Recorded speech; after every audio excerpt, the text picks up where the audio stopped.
Hey everyone, I'm Mono Scaling. I'm here to guide you today.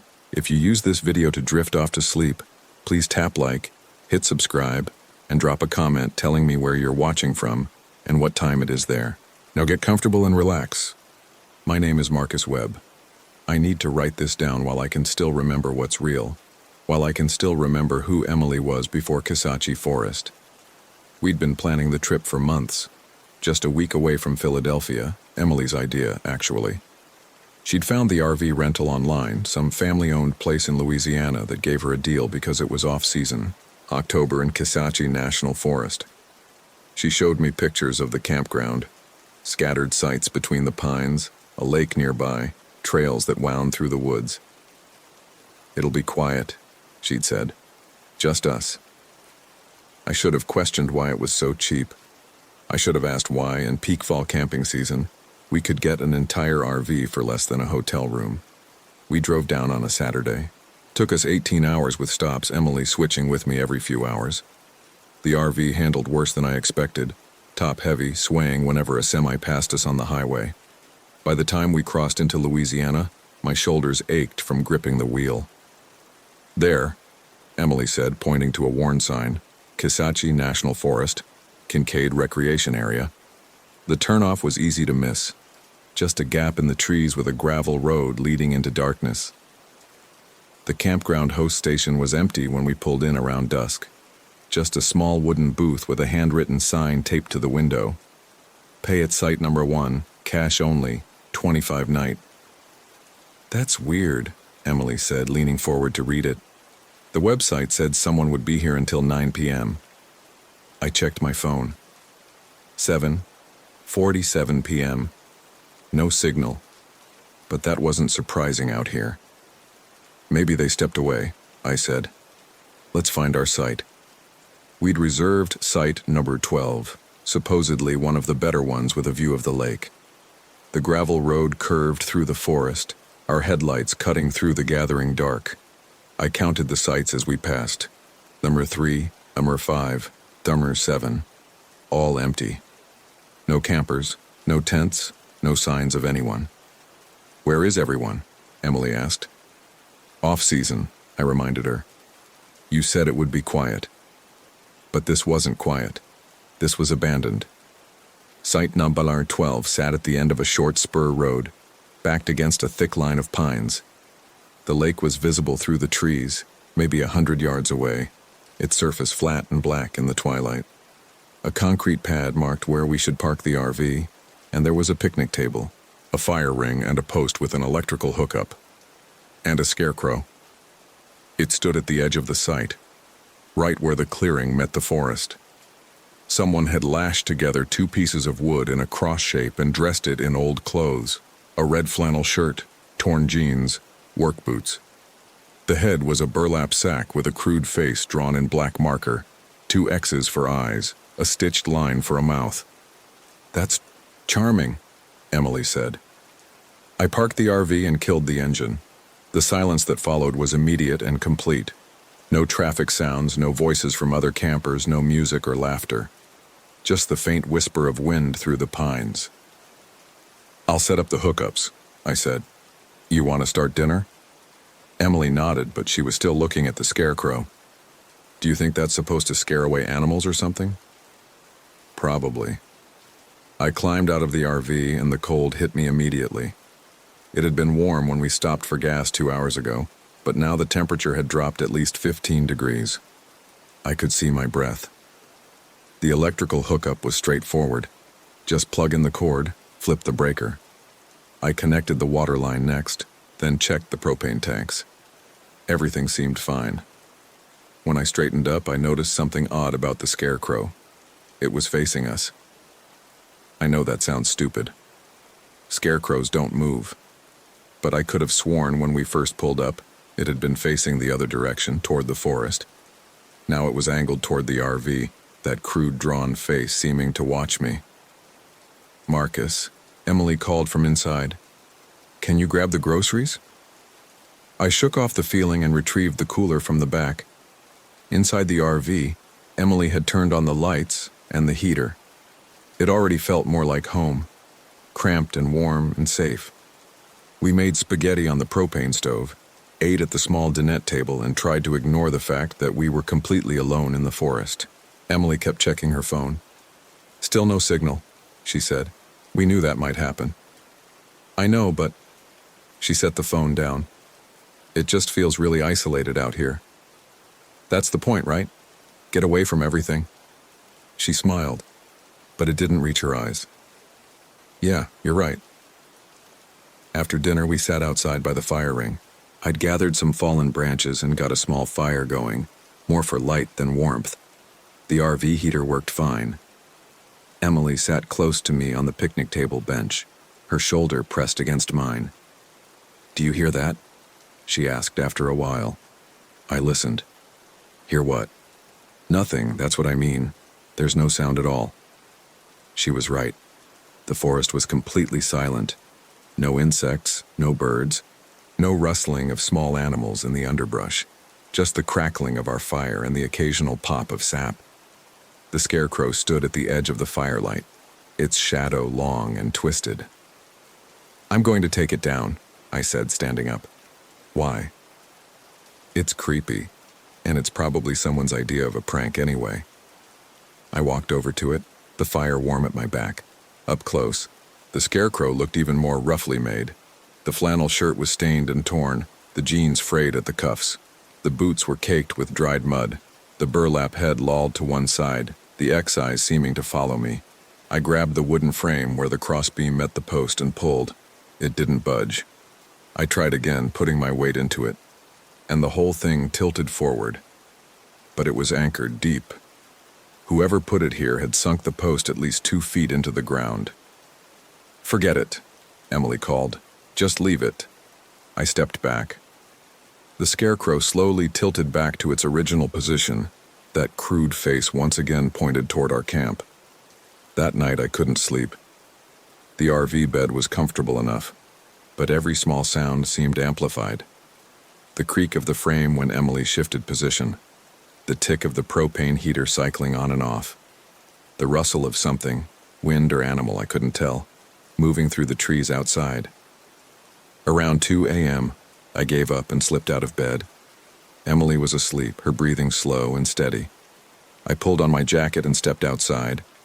The night was crystal clear, the stars bright and cold. Our fire had died to embers. I could barely make out the scarecrow's silhouette against the trees, a darker shape in the darkness. I don't know what made me walk toward the lake. Maybe I just needed to move, to do something. I followed a narrow trail through the pines, the ground soft with fallen needles. The lake appeared suddenly, opening up before me like a void. The water was perfectly still, reflecting the stars. Something pale floated near the shore. I stepped closer, squinting in the darkness. It looked like cloth? A piece of fabric, maybe. I found a long stick and used it to pull the thing closer. When I saw what it was, my breath caught. A shirt. A red flannel shirt, soaked through, dripping. Just like the one on the scarecrow. I dropped the stick and backed away from the shore. The shirt drifted back out, caught by some invisible current, and disappeared into the darkness of the lake. When I got back to the RV, I checked on the scarecrow. It was still there, still wearing its red flannel shirt. The fabric was dry. I didn't tell Emily about the shirt in the morning. She was in a better mood, making coffee and humming to herself while I stowed the bedding. The sun was bright through the windows, and the forest looked different in daylight. Less oppressive, almost beautiful.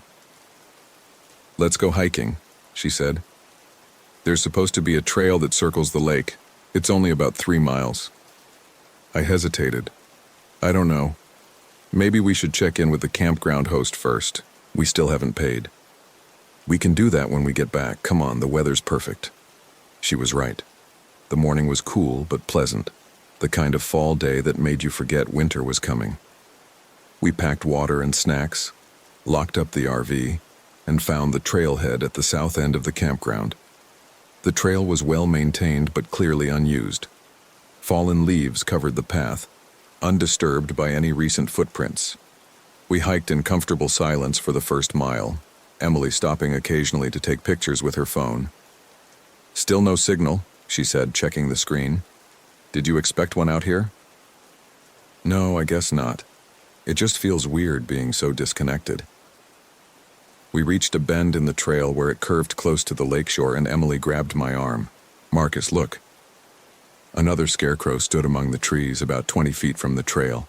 This one was different, dressed in a woman's dress, the fabric faded and torn. The head was the same burlap sack with X's for eyes, but someone had added yarn for hair. Okay, that's definitely weird, I said. Why would someone put scarecrows out here? There aren't any fields or gardens. Maybe it's an art project? Some kind of installation? Emily walked closer to it. The dress looks really old, like vintage. Don't touch it. I'm not going to touch it. But she circled around it, examining it from all angles. There's something written on the back of the head. I joined her. Someone had scrawled something in black marker on the burlap, but the letters were faded and hard to read. Does that say Martha? Emily asked. It did. The name was written in shaky letters, Martha. This is getting too weird, I said. Let's head back. We're halfway around the lake already. It's the same distance either way. She was right, but I didn't like it. Still, turning back felt like giving in to an irrational fear. We kept walking. We found 3 more scarecrows before we completed the loop. Each one was different clothes, different poses, different names written on the burlap heads. Robert, James, Lisa. The last one stood right at the edge of our campsite, visible from the trail. It was the one we'd seen the night before, still wearing that red flannel shirt, still facing our RV. Emily took a picture of it. I'm posting these when we get back to civilization. This is so bizarre. If we get back to civilization? I said, trying to make it sound like a joke. She didn't laugh. We spent the afternoon around the RV. Emily read while I attempted to fix a loose cabinet door in the kitchen. The forest remained silent, oppressively so. Every time I looked out the window, I saw the scarecrow, its crude face watching us. Around 4 p.m., Emily went to take a shower in the RV's tiny bathroom. I heard the water start, then stop after a few minutes. Marcus, she called. The water's brown. I checked the hookup. The connection looked fine, but when I turned on the kitchen tap, rust-colored water sputtered out. Must be the campground's water system, I said. Probably old pipes. It smells weird too, like, I don't know, stagnant. I sniffed. She was right. The water had a musty, organic smell, like it had been sitting in a pond. We have bottled water, I said. Use that for now. We can ask the host about it. But when I walked to site number 1, the host station was still empty. This time I noticed other details. The grass around the booth was overgrown, reaching almost to the window. The paint on the door was peeling. The handwritten sign about payment looked old, the ink faded by sun and weather. How long had it been since anyone actually worked here? I tried the door. Locked. I peered through the window, shading my eyes with my hand. The interior was dark, but I could make out a desk, a filing cabinet, and something else.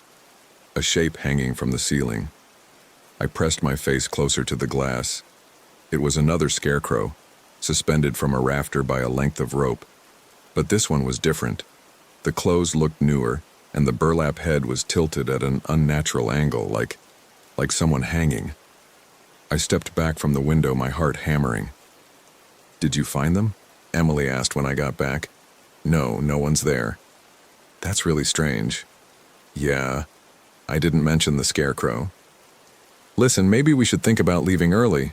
This place is... What? Marcus, we just got here, and it's fine. Weird, sure, but fine. The water's contaminated, there's no host, we're the only people here. So what? We have everything we need in the RV. And honestly, after the last few months, I could use some time where no one's bothering us. She took my hand. Please, let's just give it one more night. I wanted to argue, but she had a point. The last few months had been stressful. My job, her job, money problems, family drama. This was supposed to be our escape, our chance to reconnect. One more night, I agreed. That evening, we cooked dinner inside the RV, Burgers on the propane stove with canned corn and instant mashed potatoes. Basic camping food, but it tasted good. Emily opened a bottle of wine she'd brought, and we sat at the dinette, talking and laughing like we used to. Around 10 p.m., she decided to go to bed. I told her I'd join her soon, but I wanted to sit outside for a bit, enjoy the fire. "Don't stay up too late," she said, kissing my forehead. I nursed a beer by the fire ring, watching the flames dance. The scarecrow stood at the edge of the light, its shadow flickering. I found myself staring at it, trying to convince myself it was just wood and cloth and burlap. The fire burned low. I was about to head inside when I heard something. A voice, distant, barely audible over the settling wood. "Marcus." I stood up, my beer forgotten. The voice came from the direction of the lake. "Marcus, help." It sounded like, "Emily?" I turned toward the RV. The lights were off. She must be asleep. But then, "Marcus, please." The voice came again, still from the lake. Definitely Emily's voice, but wrong somehow. Strained, desperate. I grabbed my flashlight and ran toward the lake, my mind racing. Had she gotten up? Walked outside without me noticing? But why would she go to the lake in the dark? The beam of my flashlight cut through the trees, bouncing as I ran. I reached the shore, breathing hard, and swept the light across the water. Nothing. Just the flat black surface of the lake, undisturbed. "Emily," I called. No response. I turned, planning to run back to the RV, and that's when I saw them. 5 scarecrows stood between me and the campsite. 5 silhouettes against the darkness, spaced out in a rough line. I knew they hadn't been there when I ran past. They'd been at other points around the lake. I'd seen them during our hike, but now they were here, blocking my path. I moved forward, shining my flashlight on each one as I passed. The names were still there on the burlap heads: Martha, Robert, James, Lisa, and one more I hadn't noticed before, Sarah. They didn't move. Of course they didn't move. They were just wood and cloth. But as I walked past the last one, Sarah, I heard it. The creak of wood shifting. The rustle of fabric.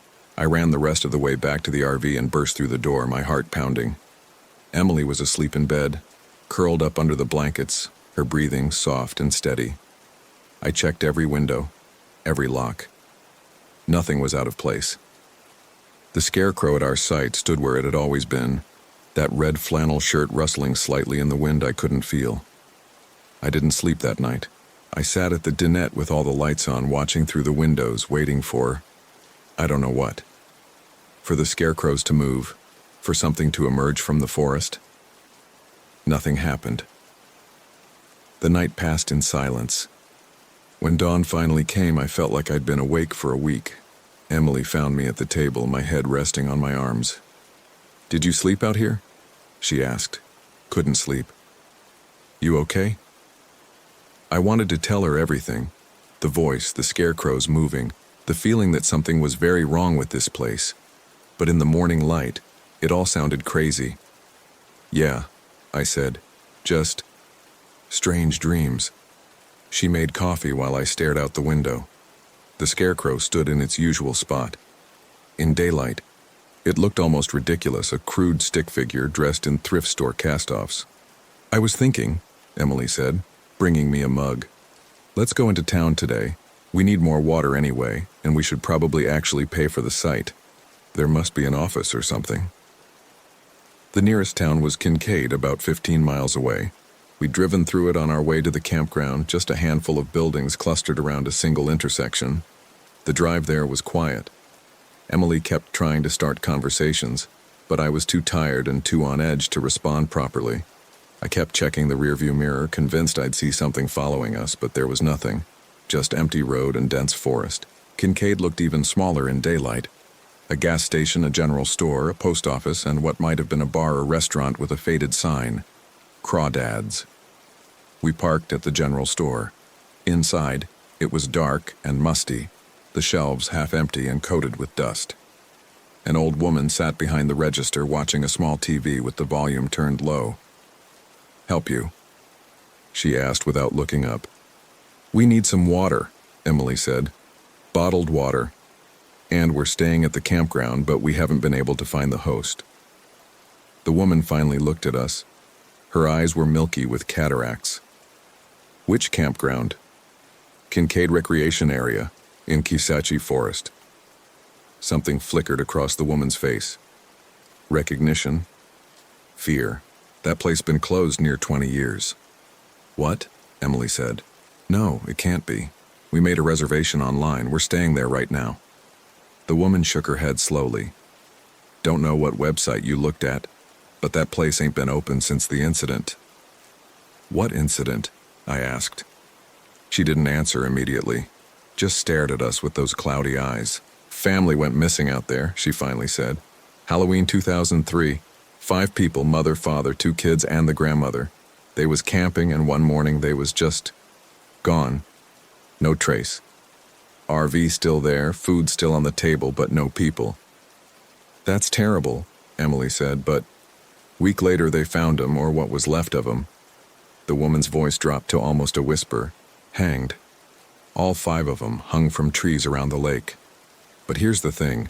They'd been dressed up like scarecrows. Old clothes, burlap sacks over their heads, names written on the sacks. My stomach turned to ice. What were the names? I asked, though I already knew. Let me think. Martha, Robert, James, Lisa, and Sarah. She nodded. That was the grandmother, Sarah. They was the last ones. After that, they closed the whole campground. Too many questions, too much bad press. No one goes there no more. But we're there, Emily insisted. Right now. We've been camping there for 2 nights. The woman just looked at us. You need to leave, she said finally. Right now. Don't go back for nothing. Just drive. Our stuff is there, I said. The RV? I said leave it. Whatever's out there, it ain't worth your life. We bought the water and left. In the truck, Emily turned to me, her face pale. That's just a story, she said. Small-town horror story to scare tourists. Then why does she think the campground is closed? Because maybe it was closed, but it's open now, obviously. We're staying there. The names on those scarecrows. It's a coincidence or someone's sick idea of a joke based on that old story. But I could see the doubt in her eyes. We drove back in silence. The forest seemed darker on the return trip, the trees pressing closer to the road. When we pulled into the campground, everything looked exactly as we'd left it. The scarecrow stood at the edge of our sight, facing the RV, still wearing that red flannel shirt. I'm going to take a nap, Emily said when we got inside. I didn't sleep well last night either. Okay. She disappeared into the bedroom, and I heard the rustling as she got into bed. I sat at the dinette, staring out the window at the scarecrow. 20 years. The incident had happened 20 years ago, almost to the day. It was October 26th now. Halloween was 5 days away. I must have dozed off because I woke to darkness. The sun had set. I checked my watch. 7:30 p.m. I'd been asleep for almost 4 hours. Emily, I called. No answer. I stood up, my body stiff, and walked to the bedroom. The bed was empty, the blankets thrown back. Emily, I checked the bathroom. Empty.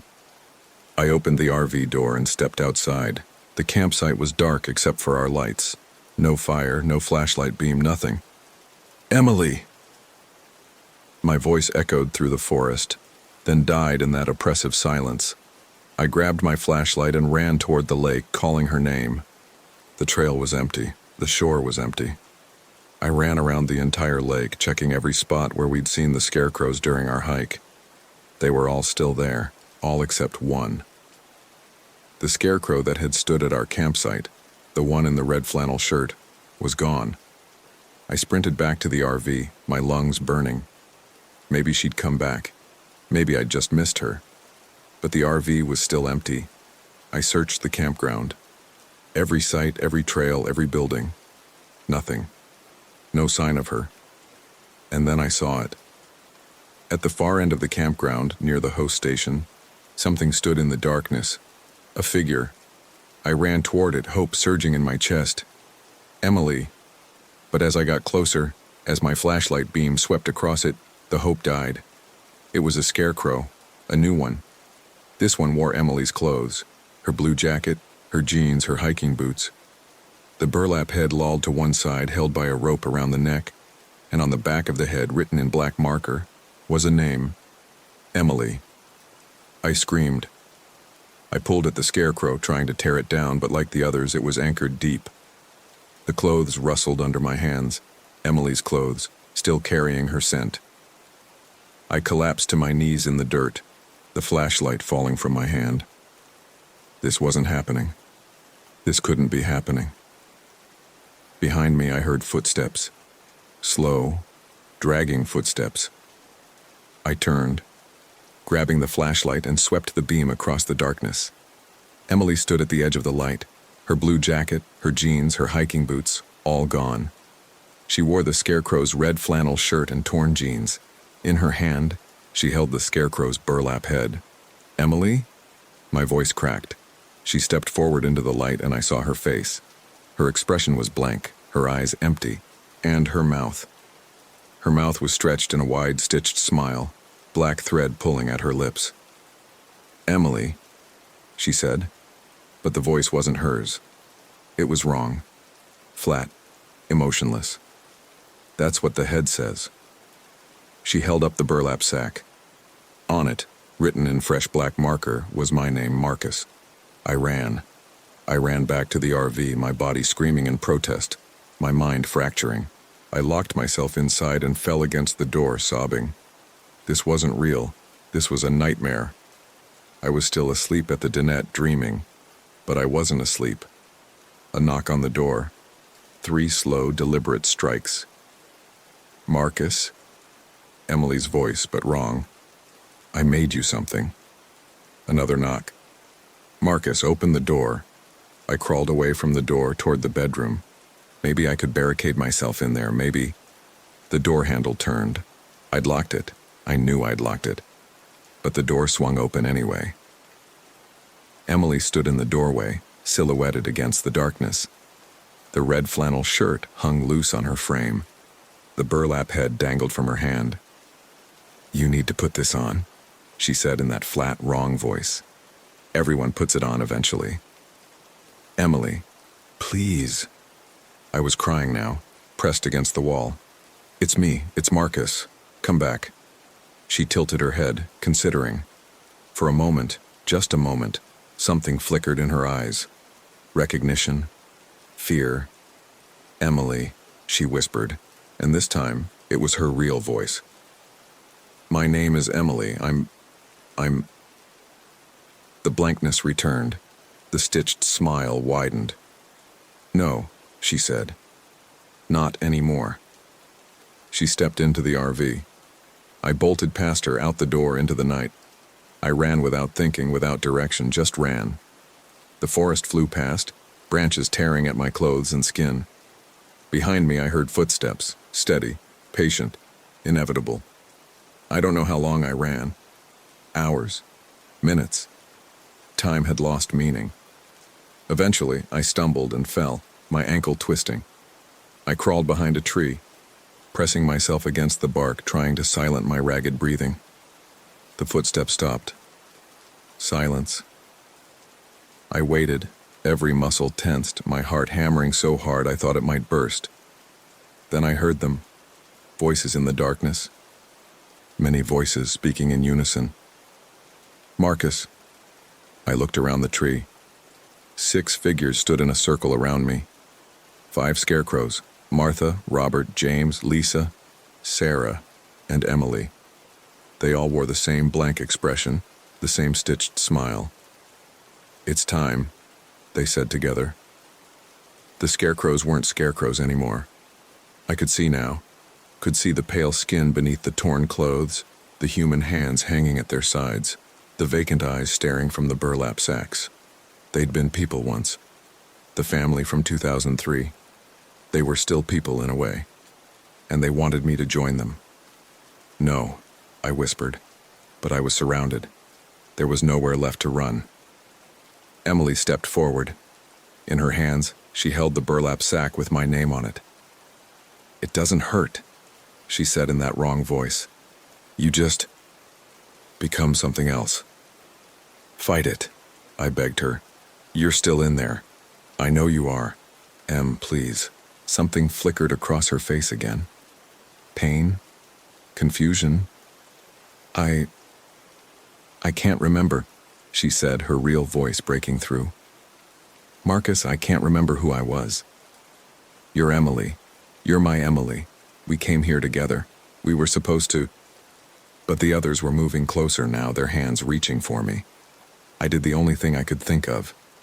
I ran straight at Emily, grabbed her arms, and pulled her away from the others. She stumbled, confused, and I saw it, a flash of recognition in her eyes, brief, but real. "Run!"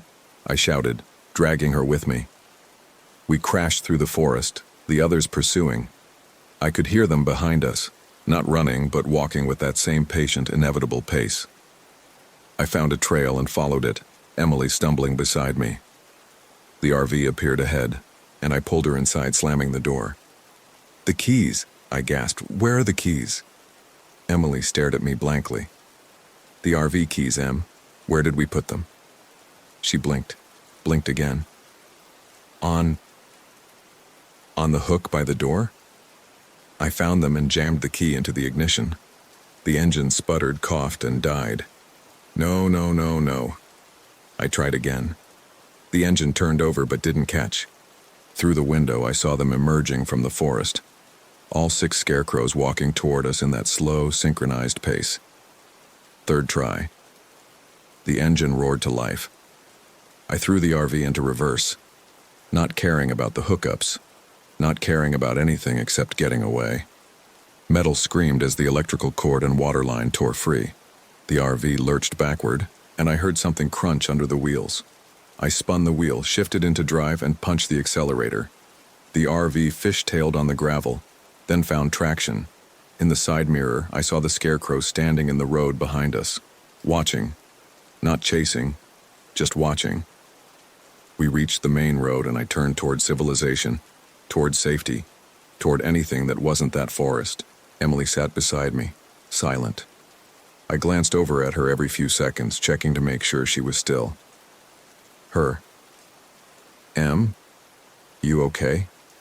She didn't answer. "Emily?"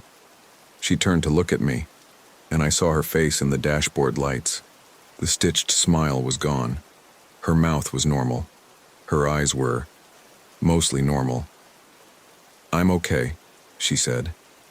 But I heard the wrongness in her voice. Subtle, almost imperceptible, but there. "Do you remember what happened?" I asked. "I remember sleeping, and then I was in the forest, and you were running." She frowned. "But before that, it's fuzzy. You disappeared.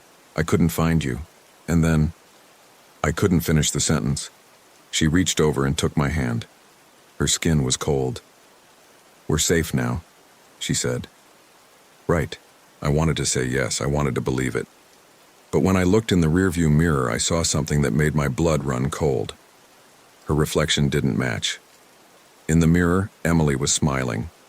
That same wide, stitched smile.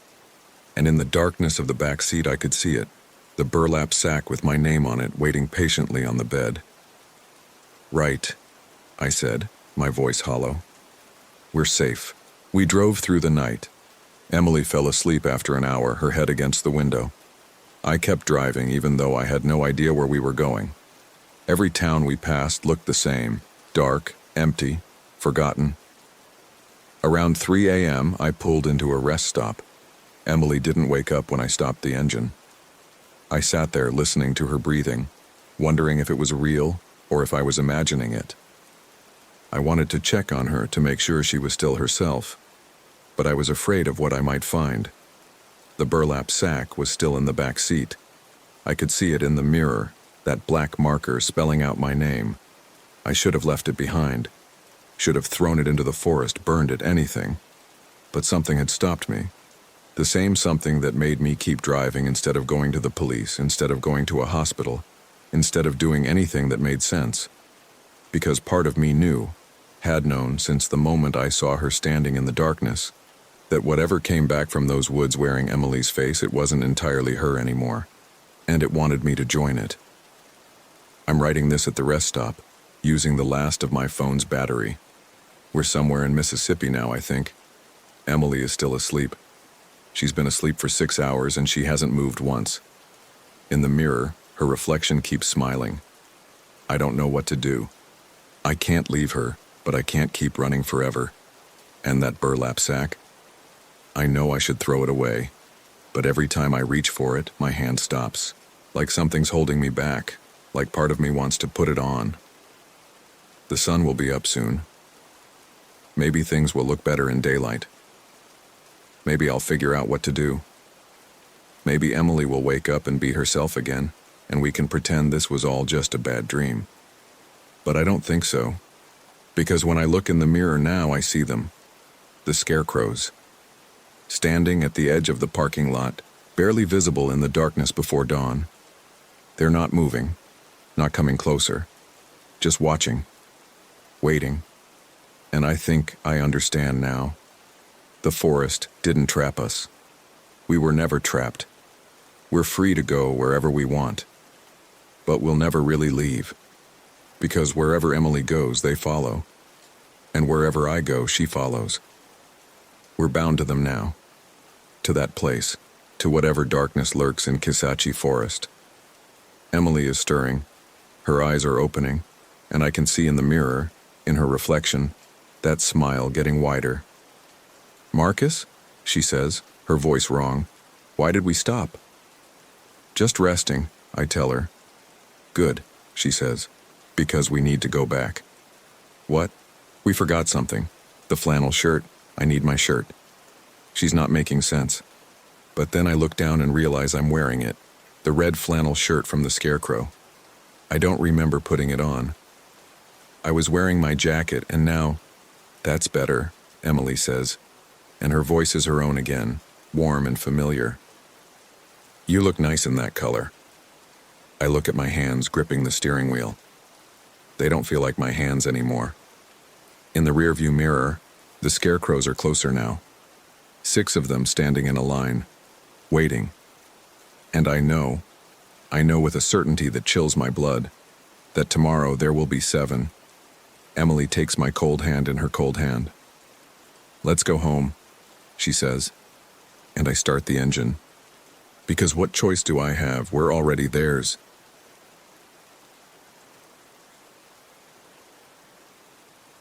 My name is Tyler Hill. This happened in October 2023 at an RV park near the Porcupine Mountains in Michigan's Upper Peninsula. I'm writing this because I need to get it down while I still remember all of it, or at least what I think I remember. The problem is that I'm not entirely sure anymore what actually happened and what I've convinced myself happened. There were 6 of us initially. I'm certain about that because I have the receipt from the RV rental, and it lists 6 names. Me, Jen Parker, Marcus Webb, Katie Donaldson, Eric Santos, and Lindsay Morgan. We all worked at the same software company in Chicago, different departments, but we'd become friends over the past 2 years. The trip was Jen's idea.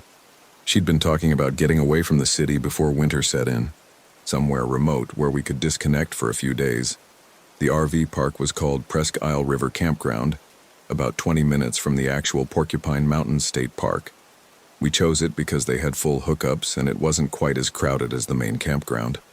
When we arrived on Friday afternoon, there were maybe a dozen other RVs scattered across the sites, most of them older couples preparing for the winter snowbird migration south. We had 2 RVs. I was driving the larger one with Jen and Marcus. Katie, Eric, and Lindsay followed in a smaller one they'd rented separately.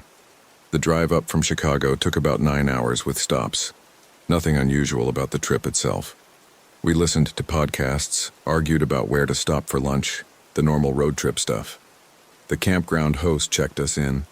Her name was Carol, late 60s, wearing a Packers sweatshirt despite the Lions being the closer team up here. She gave us a map of the campground, pointed out where the bathrooms were, warned us that cell service was spotty and to use the Wi-Fi password posted in the main office if we needed internet.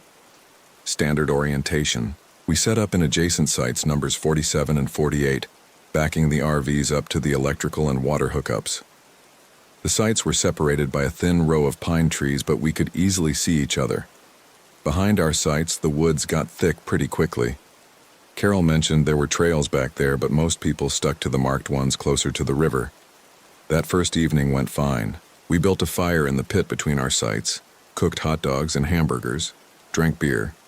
It got cold after sunset, down into the 40s, but we had heavy jackets and the fire kept us warm. Around 10, someone suggested taking a group photo. I have a decent camera, a Canon DSLR I'd bought a few years ago when I thought I might get into photography as a hobby. I set it up on a tripod, positioned it to get all 6 of us with the fire in the foreground, used the timer. We crowded together on the logs we'd arranged as benches. The camera clicked. When I checked the image on the display screen, we were all there. 6 people, clearly visible, smiling. I remember thinking it was a good shot. The fire gave nice lighting to everyone's faces. I showed it around and everyone agreed we looked good. Katie asked me to send it to her later. We stayed up until midnight talking and drinking. Normal friend stuff. Jen was going through a breakup and needed to vent. Marcus gave terrible advice about dating apps. Eric told the same stories about his college band that we'd all heard before. Lindsay mostly listened, occasionally chiming in with something dry and funny that would make everyone laugh. Nothing strange happened that night. Nothing that I noticed anyway. Saturday morning, Katie knocked on our RV door around 8. She said Lindsay wasn't in their RV. At first, we assumed she'd gone to the bathroom or for a walk, but Katie said she'd checked the bathrooms and walked the main loop of the campground. Lindsay's jacket was still in the RV. Her phone was still there. Her shoes were by the door. We organized a search, split up and walked through the campground, checking the trails near the river, asking other campers if they'd seen her. No one had. One older man said he'd been up since 6 and hadn't seen anyone walking around at all. Around 10, we decided to call the park rangers. The ranger who showed up was in his 40s, professional, took notes about Lindsay's description and when we'd last seen her. He said people sometimes wandered off and got disoriented in the woods, but they usually turned up within a few hours. He'd radio other rangers and they'd do a proper search of the trails. While we waited, I looked through the photos from the night before to see if there was anything that might help. Maybe Lindsay had mentioned going somewhere, or looked like she was planning to leave. I pulled up the group photo from the fire. 5 people, Jen, Marcus, Katie, Eric, and me. All clearly visible. Same positions we'd been in. Same fire in the foreground. No Lindsay. I checked the metadata. The photo was taken at 10:47 p.m. the night before, just like I remembered. But Lindsay wasn't in it. I was sitting where she'd been sitting. The log space wasn't compressed like someone had been cropped out. It looked like I'd always been in that spot, like there had only ever been 5 of us. I showed Katie. She stared at the screen for a long time, then said that wasn't possible. She'd been sitting next to Lindsay. We'd all seen the photo last night, and Lindsay had been in it. But when Katie looked at her own phone, at the version I'd airdropped to her the night before, it also showed 5 people. Maybe you took 2 photos, Katie said. Maybe this is from before she sat down or after she got up. But I'd only taken 1 photo. I remembered distinctly because the timer had been set for 10 seconds, and we'd all had to hold still. There hadn't been time for multiple shots. Eric came back from checking the trails. He'd found nothing. We told him about the photo. He looked at it and said, "Okay, so what? Tyler probably took it before we all sat down." "But I remember Lindsay being in it," Katie insisted. "Memory's weird," Eric said. "Maybe you're just thinking of other photos." The ranger came back around noon. They'd searched the main trails and found no sign of Lindsay. He took a photo of her from Katie's phone to distribute to other rangers and local police. He said they'd continue searching, but suggested we also file a missing person report with the county sheriff. That's when things got complicated because none of us had Lindsay's full legal name or her emergency contact information. Katie thought her last name was Morgan. I thought it was Morrison. Eric wasn't sure. We all agreed she worked in accounting, but when Jen called our office's emergency line, the HR person who answered said they had no employee named Lindsay Morgan or Lindsay Morrison in accounting or any other department. "Maybe she's a contractor," Katie said, but she didn't sound convinced. We sat in my RV and tried to piece together what we knew about Lindsay. She was in her late 20s, maybe 30. She had dark hair, wore glasses, drove a Honda Civic. She'd been on this trip. We all remembered her being there, but the specific details were fuzzy. Where had we met her? At a company happy hour, someone thought, or maybe a team lunch. Had she been at last year's holiday party? We couldn't agree. "This is insane," Marcus said. "We've known her for like 2 years. We can't all be misremembering her name and where she works." But clearly we were. The ranger suggested we file the report anyway with the information we had. Physical description, last known location, approximate age. The county sheriff's office would take it from there. He'd continue coordinating searches in the park. By evening, we were exhausted and confused. The sheriff's deputy who came to take our statements was polite but clearly skeptical. 6 co-workers go camping, 1 disappears, and none of them can provide basic information about the missing person? He took our statements anyway, gave us a case number, said they'd investigate. We didn't feel like building a fire that night. We sat in my RV, ate sandwiches, talked in circles about Lindsay. Katie was the most upset. She'd been sharing an RV with Lindsay. They'd talked for hours on the drive up, but she couldn't remember what they'd talked about, just that they had talked. "Did she have a boyfriend?" Jen asked. None of us knew. Siblings? No idea. Where did she grow up? Blank looks around the RV.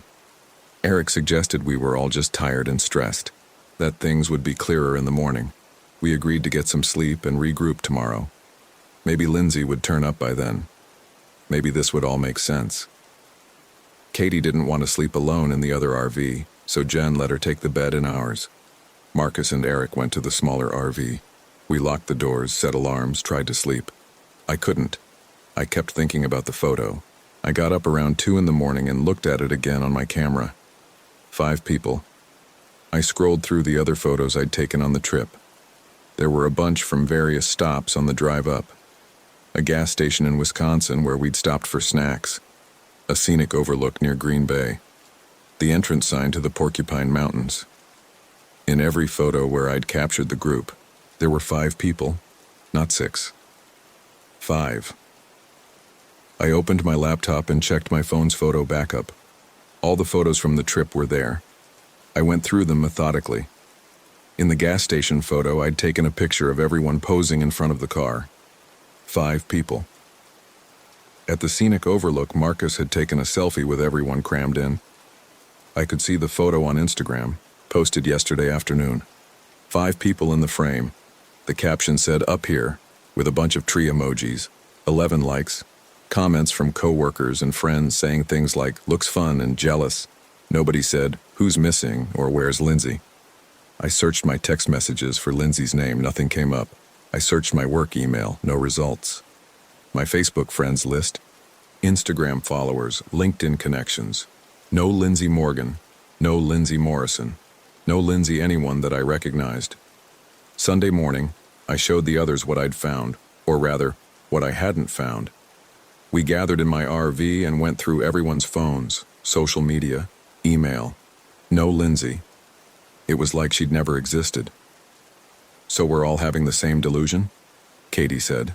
"All 5 of us independently invented the same imaginary person?"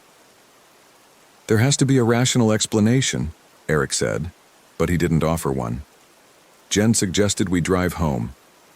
"This whole trip was cursed," she said. "We should pack up, get out of here, deal with this back in Chicago where things made sense." But Marcus pointed out that we'd already filed a missing person report. If we left now, we'd look even more suspicious. Besides, we'd paid for 3 nights at the campground. We might as well stay. I wanted to document everything. I'm not sure why. Maybe I thought if I took enough photos, wrote enough notes, I could make sense of it later. I started taking pictures of the campground, the RVs, the surrounding woods. Group photos of the 4 of us who were left. Katie didn't want to be in any pictures, but the rest of us posed by the campfire pit, by the RVs, on the trails. Later that afternoon, I uploaded all the new photos to my laptop to clear space on my camera's memory card. I opened them in editing software to tag and organize them.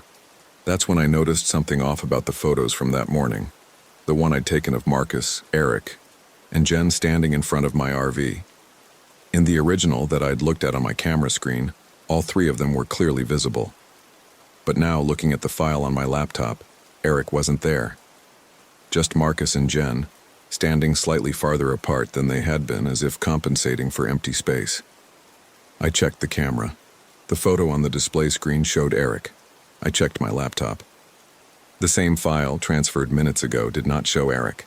I called everyone over, showed them both versions. Eric was shaken but tried to play it off. Must be a computer glitch, corrupted file or something. But I'd taken maybe a dozen photos that morning, and when I checked them all, Eric was missing from half of them. Not all, just half. And it wasn't random. The earlier photos showed him. The later ones didn't, like he was gradually being erased. "This is completely fucked," Marcus said. He looked at Eric. "You're right there. You're fine." "I'm fine," Eric agreed, but he was pale. Jen suggested we stop taking pictures. "Maybe it's the camera. Maybe it's broken or haunted or I don't know, just don't use it." But Katie pulled out her phone. "I took some photos this morning too." She scrolled through them. Her hand started shaking. She held up the phone to show us a selfie she'd taken of herself and Eric. In it, she was alone, making a peace sign at the camera, smiling. Empty space next to her, where Eric should have been. "I was in that photo," Eric said. "I remember you taking it. I made a stupid face." "You were in it," Katie said. "You were definitely in it when I took it." We spent the next hour checking every photo any of us had taken since arriving at the campground. The pattern was clear and impossible. In chronological order, people disappeared. First Lindsay, completely scrubbed from every image. Then Eric, starting to fade from the more recent photos. In the most recent pictures taken within the last hour, Eric wasn't visible at all. "Maybe we should go to a hospital," Jen said. "Mass hallucination or carbon monoxide poisoning or something." But we all felt fine. No headaches, no dizziness, no confusion other than the obvious confusion about what was happening. We checked the carbon monoxide detectors in both RVs. They were working, showing normal levels. Eric made a decision. He announced he was leaving, driving back to Chicago. He'd seen enough and wasn't going to wait around to disappear or whatever was happening. Marcus tried to talk him out of it, said we should stick together, but Eric was firm. He'd take the smaller RV and go. We could follow when we were ready. "What about the missing person report?" Katie asked. "Tell them I had a family emergency," Eric said. "I don't care, I'm not staying here." He packed his things, got in the smaller RV, and drove out of the campground. We watched him go. The taillights disappeared around the bend of the main campground road. That evening, the three of us who remained tried to act normal. We built a fire, made dinner, didn't take any photos. We talked about work, about the Bears' terrible season, about anything except what was happening. Around 9, Katie said she was exhausted and went to bed in Jen's RV. Marcus and I sat by the fire for another hour. He asked if I believed in ghosts or curses or any of that stuff. I said I didn't, but I didn't have a better explanation for what we were experiencing. He said his grandmother used to tell stories about places that didn't want people around, that would make them leave or make them disappear. She'd grown up in rural Mexico and had dozens of stories like that. He'd always thought they were just stories. "You think this place is like that?" I asked. "I think something is very wrong," Marcus said, "and I think we should leave in the morning." We agreed on that. First light, we'd pack up and get out, file another police report back in Chicago if we had to, try to track down Eric, figure out what happened to Lindsay. But we'd do it somewhere else. I didn't sleep well that night. Every small sound from the woods seemed amplified. Branches snapping, animals moving around, the wind through the pines, normal forest sounds that felt threatening. I kept thinking about Lindsay. Had she felt like this before she disappeared? Alone, unsettled, listening to the sounds outside? I must have dozed off eventually because I woke to knocking on the RV door. It was still dark out. I checked my phone. 4, 5:47 a.m. The knocking came again, urgent and rapid. I opened the door. Katie stood outside in her pajamas and jacket, barefoot, her face streaked with tears. "Jen's gone," she said. I followed her to the other RV. The bed where Jen had been sleeping was empty, covers thrown back. Her shoes were by the door, her phone on the table, her jacket hanging on a hook. The RV door was unlocked but closed. "I woke up to use the bathroom," Katie said. "She wasn't here. I thought maybe she went to use the campground bathroom, but I checked and no one's there." We searched the campground again, called for Jen, knocked on other campers' RVs to ask if anyone had seen her. Same as with Lindsay. No one had seen anything. It was like she'd evaporated. When it got light enough, we went through our phones and cameras again. I already knew what we'd find. Jen was gone from the photos, all of them. The group shot from Friday night showed 4 people now. Marcus, Katie, Eric, and me. The photos from Saturday showed 3 people. Marcus, Katie, and me. But here's what made me feel sick. When I scrolled back to photos from before the trip, from work events and happy hours over the past 2 years, Jen wasn't in those either. A photo I distinctly remembered from our company's summer picnic, where Jen had been standing between Marcus and me, now showed Marcus and me standing close together, no gap between us. Like Jen had never been there at all. Katie was having a breakdown. She sat on the ground outside her RV, rocking back and forth, saying this wasn't happening. This couldn't be real. Marcus tried to comfort her, but he looked almost as bad. His hands were shaking when he lit a cigarette. "We need to leave right now," he said. "Not in an hour. Right now." We agreed. Screw packing properly or disconnecting the RVs correctly. We'd just drive. We could return the RVs damaged, pay whatever fees. We needed to get out. Marcus went to start his RV. I helped Katie gather her essential stuff from Jen's RV. We were throwing things in bags, not organizing, just grabbing phones and wallets and clothes. Katie found Jen's driver's license in a bag. She held it up to show me. "See? She's real. Jennifer Marie Parker. This is her." But when I looked at the license, the photo showed someone I didn't recognize. A woman in her 30s with short blonde hair and a round face. Nothing like the Jen I remembered, who had long dark hair and sharp features. The name said Jennifer Parker. The address was in Chicago. But the person in the photo wasn't anyone I knew. "That's not her," I said. Katie looked at the license again. "What do you mean?" "That's exactly what she looks like." "No. Jen has dark hair." Katie stared at me. "She's blonde. She's always been blonde." We stood there in the RV, each of us certain we were right, neither of us able to reconcile what we were seeing with what we remembered. Finally, Katie put the license in her pocket and we finished packing. Marcus came back from his RV. "It won't start. Battery's completely dead. I don't know how, I just drove it yesterday. We tried jumping it from my RV. Nothing. The engine wouldn't even turn over. My RV started fine, so we decided we'd all squeeze into it and leave Marcus's behind. We could figure out getting it later. We were hooking up the tow to disconnect from the campground utilities when Carol, the campground host, drove up in her golf cart.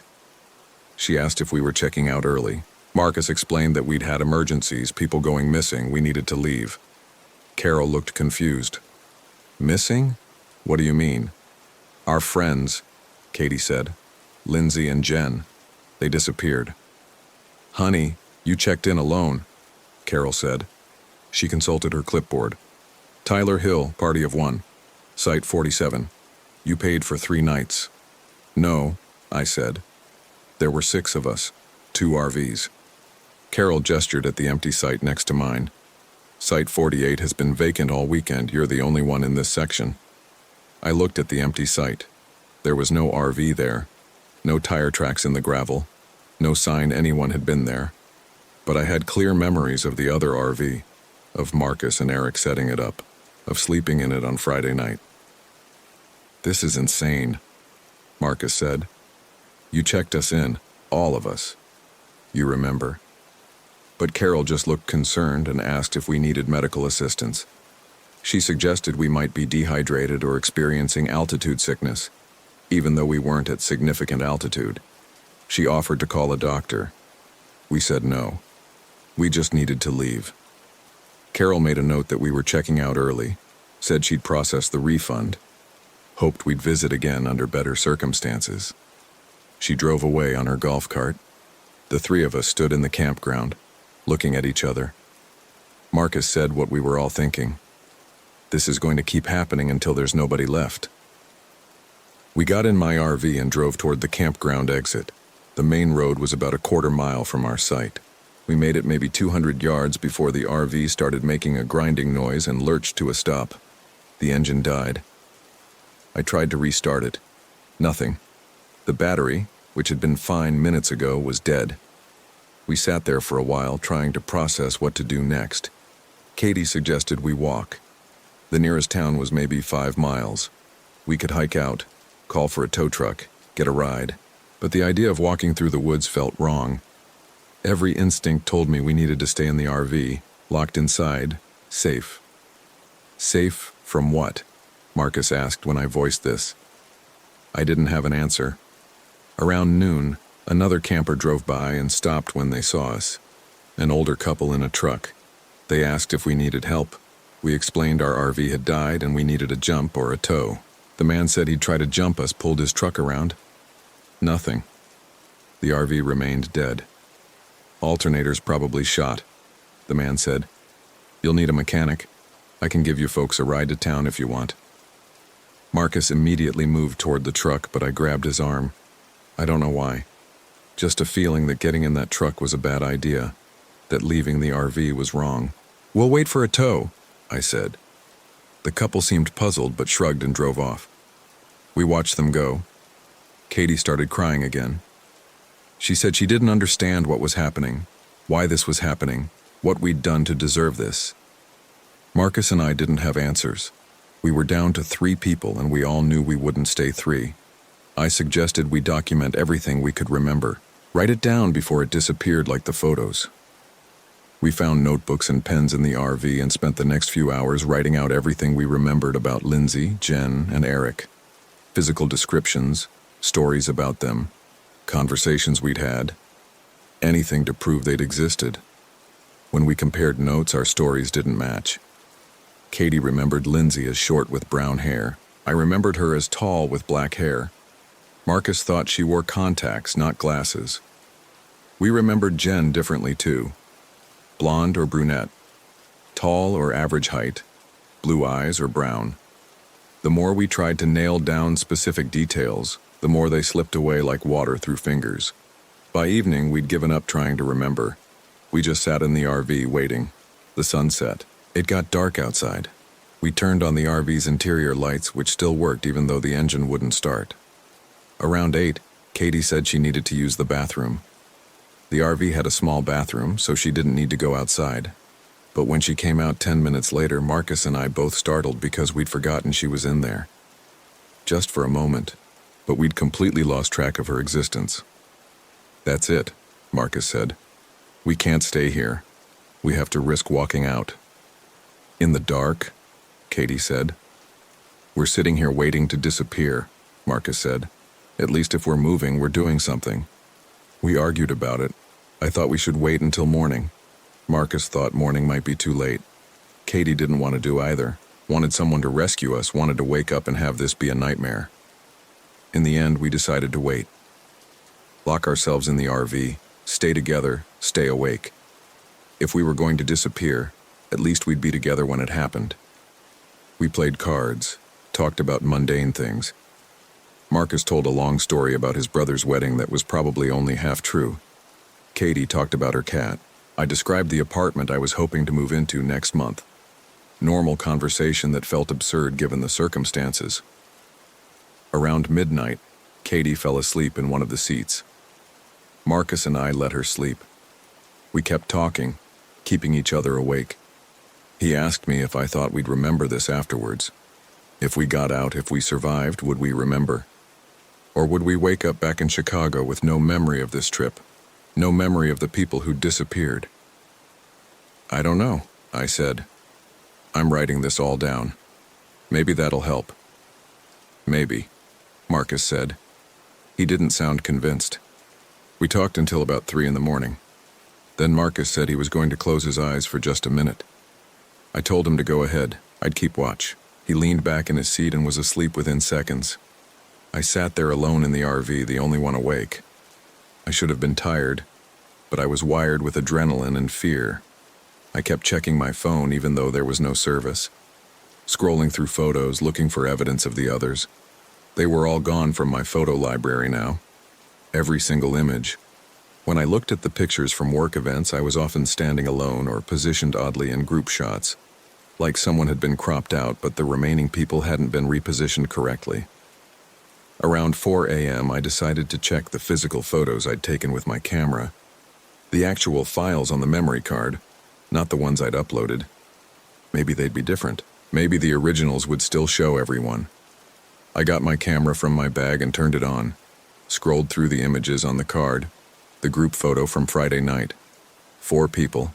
Marcus, Katie, Eric, and me. No Jen. No Lindsay. I kept scrolling back. The photos from the drive up. 3 people at the gas station. Marcus, Katie, and me. No Eric. The scenic overlook selfie. 2 people. Marcus and me. No Katie. The entrance sign to the Porcupine Mountains. 1 person. Me. Just me, standing alone in front of the sign, smiling at the camera. I looked at the seats where Marcus and Katie were sleeping. They were still there. Solid. Real. But the photos said otherwise. The photos said I'd come here alone. I didn't wake them. What would I say? Instead, I got out my notebook and started writing. Writing everything I could remember, this whole account. I needed to get it down before I forgot, before they disappeared completely. Dawn came. The sun rose over the trees. Light filtered into the RV. I finished writing and closed the notebook.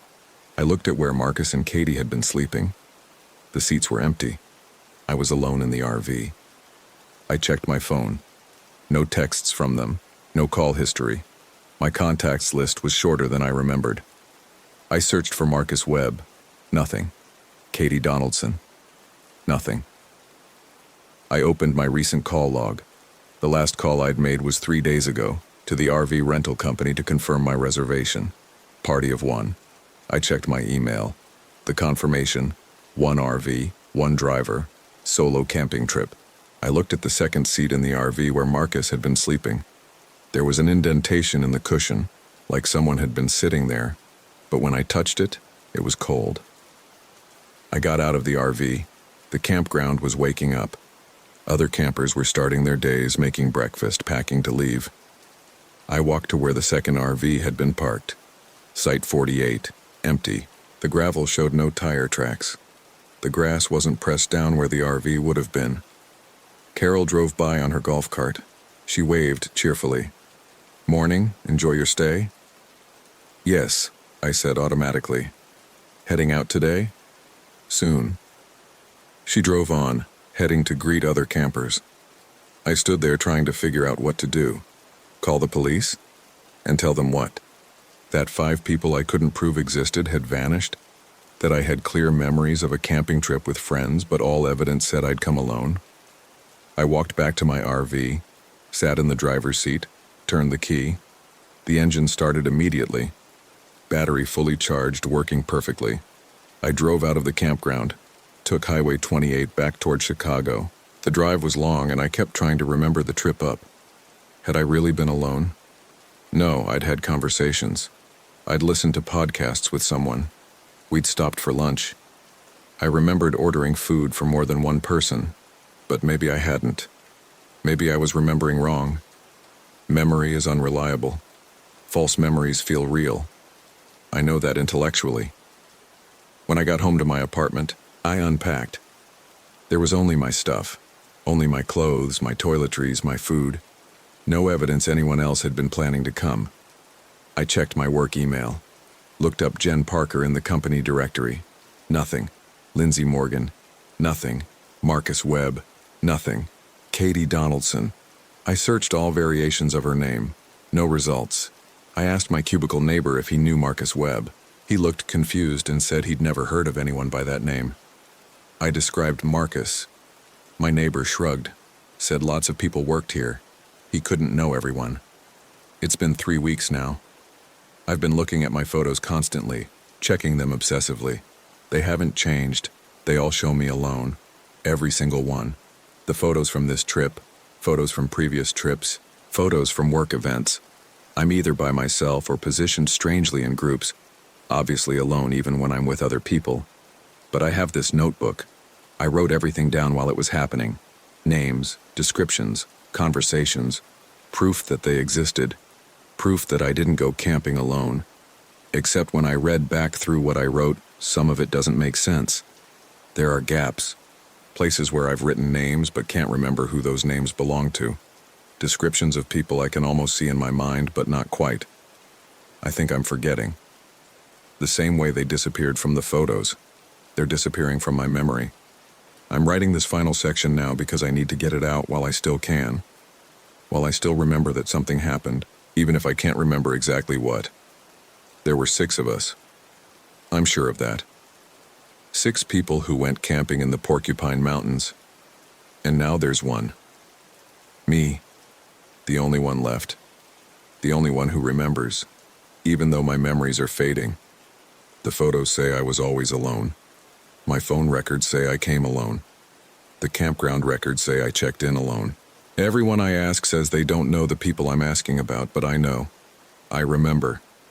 At least I think I do. Sometimes I wonder if I'll be next. If one morning I'll wake up and find that I've disappeared too, erased from photos and memories and records. Maybe there's already no evidence I exist. Maybe I'm already gone and just don't know it yet. I look at photos of myself now and I'm never quite sure if I'm really there.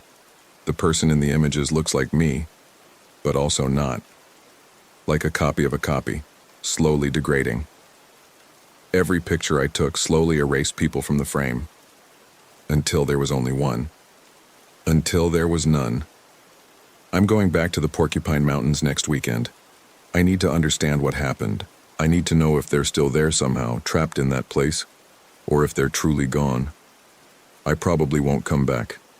I know that. But I have to try. If you're reading this, if you find this notebook in my apartment or my car or wherever I leave it, please remember that we existed. Lindsay, Jen, Marcus, Katie, Eric, and Tyler. 6 people who went camping and didn't all come back. Please remember us. Please remember that we were real.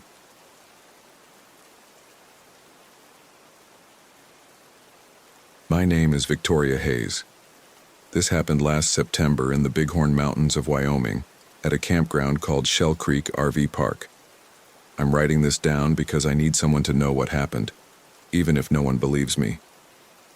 Marcus and I had been planning this trip for months.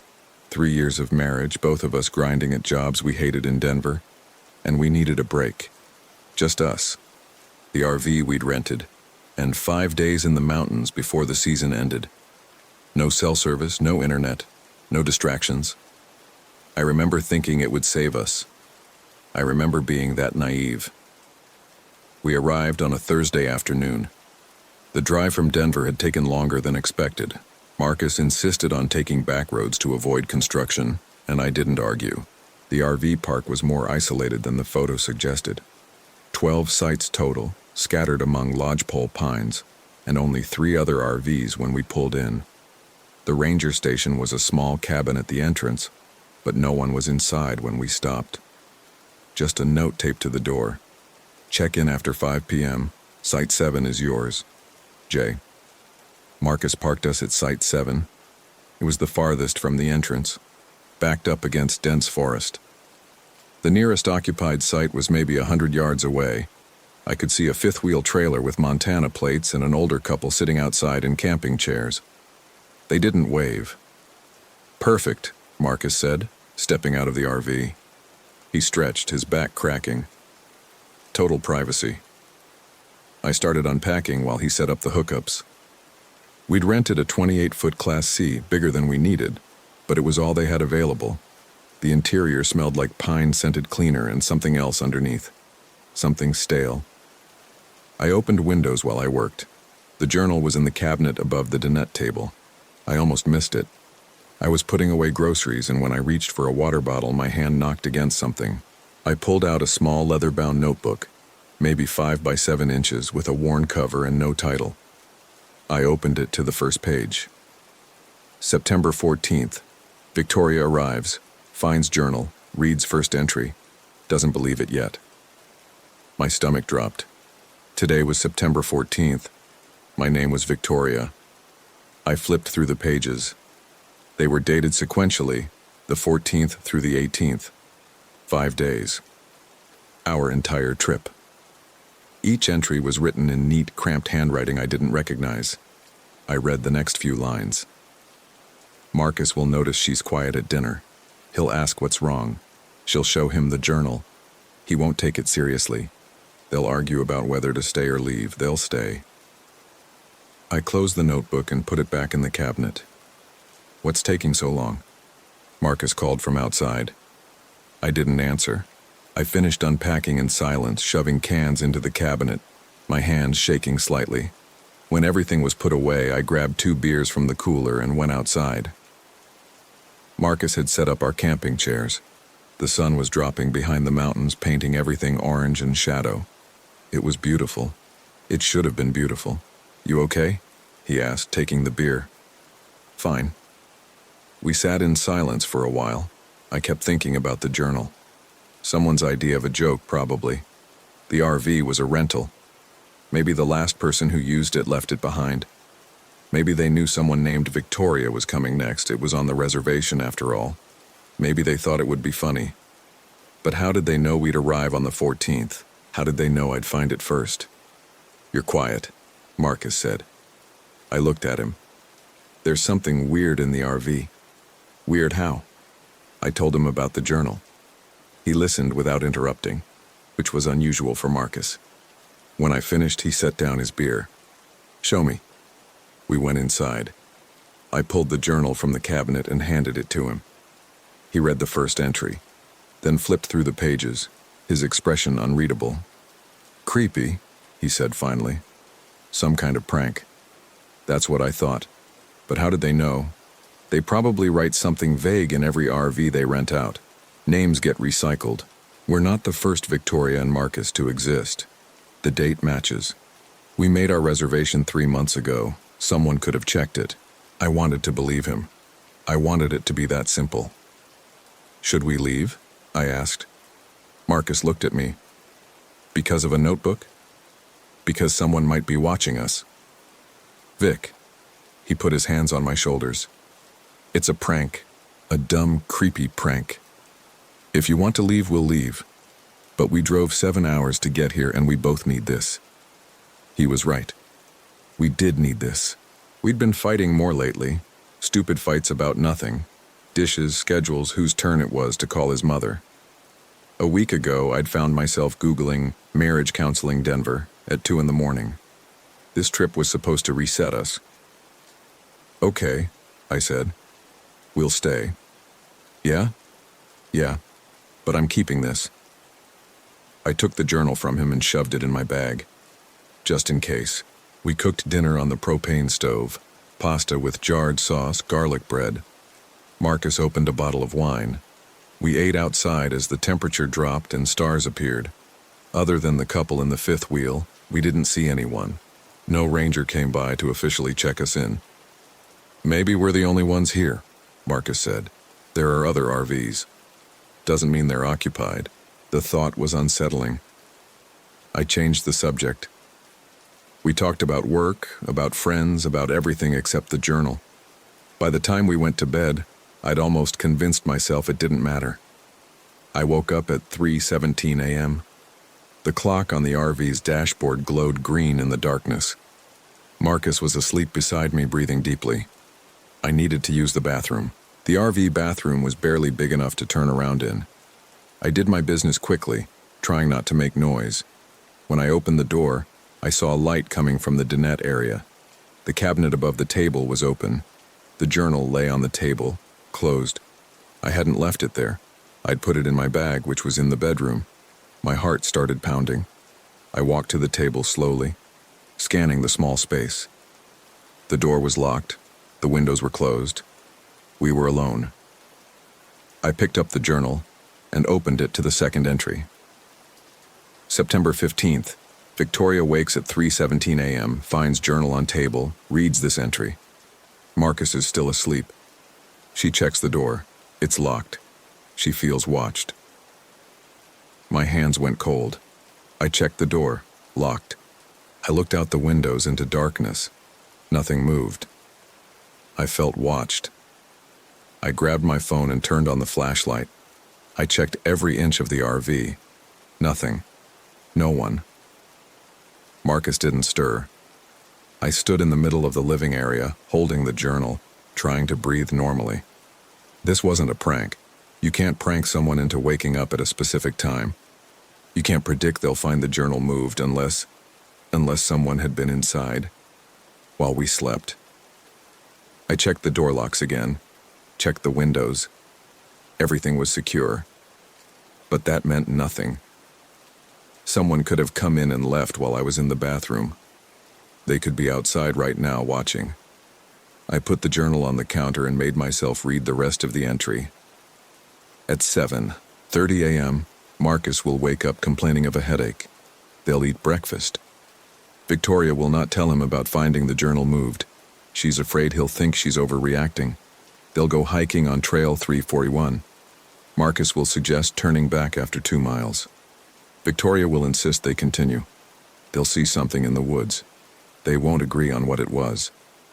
By 4 p.m., one of the other campers will be dead. I read that last line 3 times. I didn't sleep after that. I sat at the dinette table with all the lights on, holding a kitchen knife we'd brought for cooking. Marcus woke up at 7:30. "Jesus, Vic, you okay? Headache?" He blinked. "Yeah, actually. Bad one. Why?"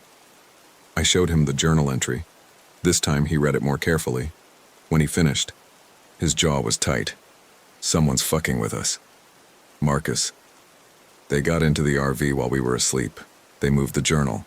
They're trying to scare us. Then we should leave. We should call the cops. We don't have cell service. We drive until we do." But we didn't. We ate breakfast, cereal, and coffee, and Marcus insisted we at least talk to the ranger first. We walked to the entrance station, but it was still empty. The note was gone from the door. Marcus tried the handle. Locked. "Great," he muttered. We checked the other occupied sites. The fifth wheel with the older couple was still there, but no one answered when we knocked. The couple's chairs were set up outside, a book lying face down on one of them, but no people. There was one other RV now, a small travel trailer that hadn't been there the night before. A man in his 50s was outside dumping his gray water tank. "Excuse me," Marcus called. The man looked up. He had a weathered face and suspicious eyes. "Have you seen the ranger?" Marcus asked. "We need to report something." "Haven't seen anyone, just got here an hour ago. There's supposed to be someone at the station." The man shrugged. "Sometimes they don't show. Budget cuts." Marcus thanked him and we walked back toward our site. I felt the man watching us the whole way. "This is insane," Marcus said. "We should just leave." "You said—" "I know what I said. But if someone's harassing us and there's no ranger, what's the point of staying?" I didn't argue. We packed quickly, barely speaking. I kept the journal in my pocket. Marcus was unhooking the water when I saw the older couple from the fifth wheel. They were standing at the edge of the trees between their site and ours, just standing there, not moving. "Marcus," I said. He followed my gaze. "What are they doing?" "I don't know." We watched them for maybe 30 seconds. They didn't move, didn't wave, just stood there facing us. "This is too weird," Marcus said. "I'm going to talk to them." "Don't. Vic, we can't leave without... Please don't." But he was already walking toward them. I followed a few steps behind, my stomach knotting. As we got closer, I could see their faces more clearly. The man was maybe 70, the woman a bit younger. They both wore hiking clothes and blank expressions. "Hey," Marcus called. You folks okay? They didn't respond. We're trying to find the ranger, Marcus continued. Have you seen anyone? The woman spoke without moving her lips. You should stay. Her voice was wrong, flat, like she was reading from a script. What? Marcus asked. You should stay, she repeated, exactly the same way. The trail is beautiful today. We were just leaving. Don't leave, the man said, his voice the same flat monotone. It's safer here. Marcus glanced at me. I shook my head. He looked back at the couple. Thanks for the advice, he said carefully. We'll think about it. We backed away. They didn't follow, didn't move. Just stood there watching us with empty eyes. Fuck this, Marcus said when we were out of earshot. Fuck all of this, we're leaving right now. We finished unhooking in 10 minutes. Marcus started the engine. I sat in the passenger seat, the journal still in my pocket, and we pulled out of Site 7. The road out of the campground was a single lane of gravel, maybe half a mile long. Marcus drove faster than he should have, rocks pinging against the undercarriage. I watched the trees blur past. We reached the entrance. The gate was closed. What the hell? Marcus stopped the RV. That wasn't closed when we came in. It was a simple metal gate on a hinge, the kind that swings across the road. A chain and padlock held it shut. Marcus got out. I watched him examine the lock, then walk back to the RV. It's locked. No key. Can you move it? Not without bolt cutters. We sat there for a moment, engine running. The ranger, I said. Maybe they came by and didn't realize we were still here. We can wait for them to come back. When? We haven't seen anyone. Then we drive back and call for help from the office. We tried that, there's no one there. Marcus, what else can we do? He didn't answer. He put the RV in reverse and started backing up. The gravel road was too narrow to turn around properly.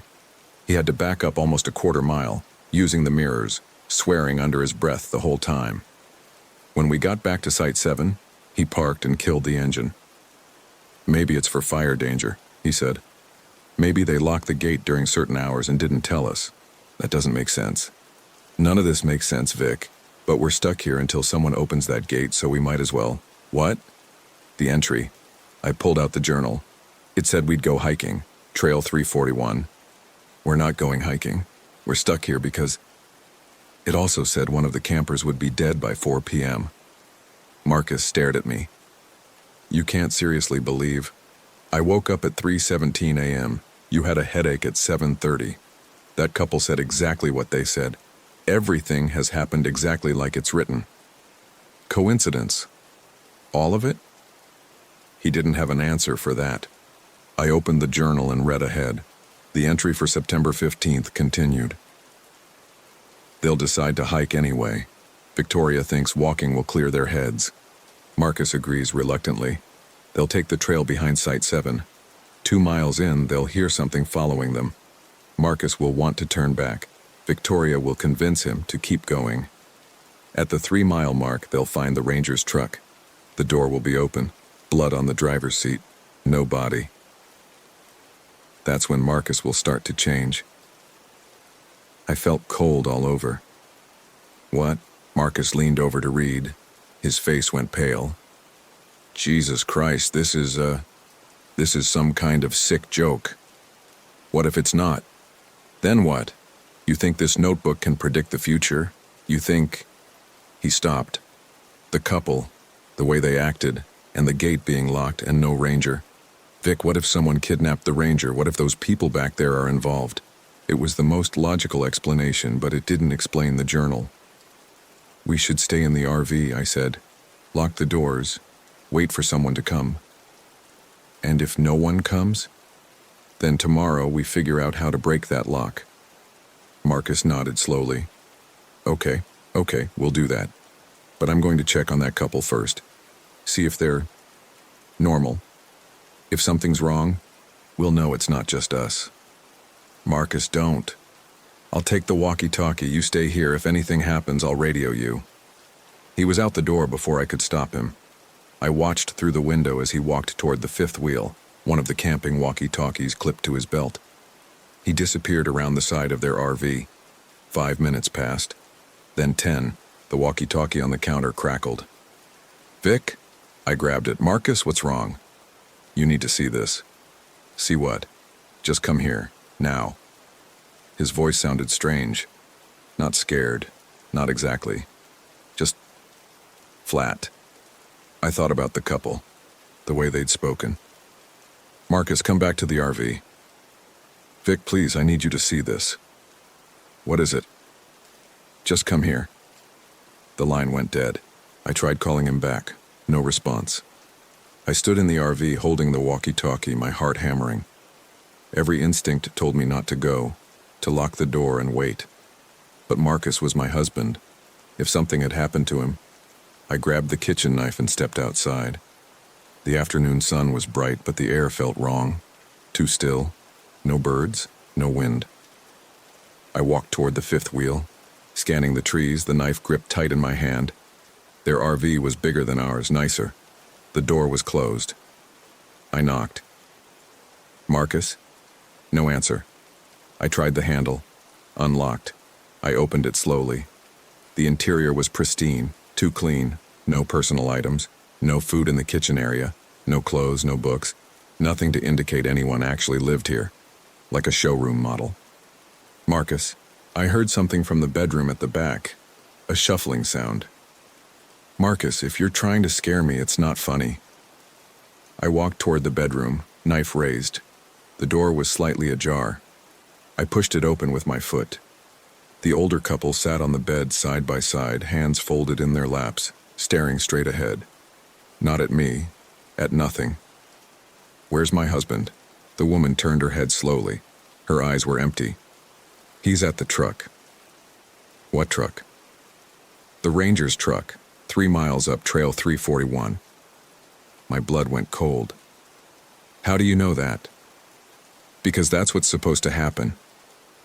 I backed out of the RV and ran. I ran back to our site, expecting to find Marcus there, expecting this to be some elaborate prank. But the RV was empty. His hiking boots were gone.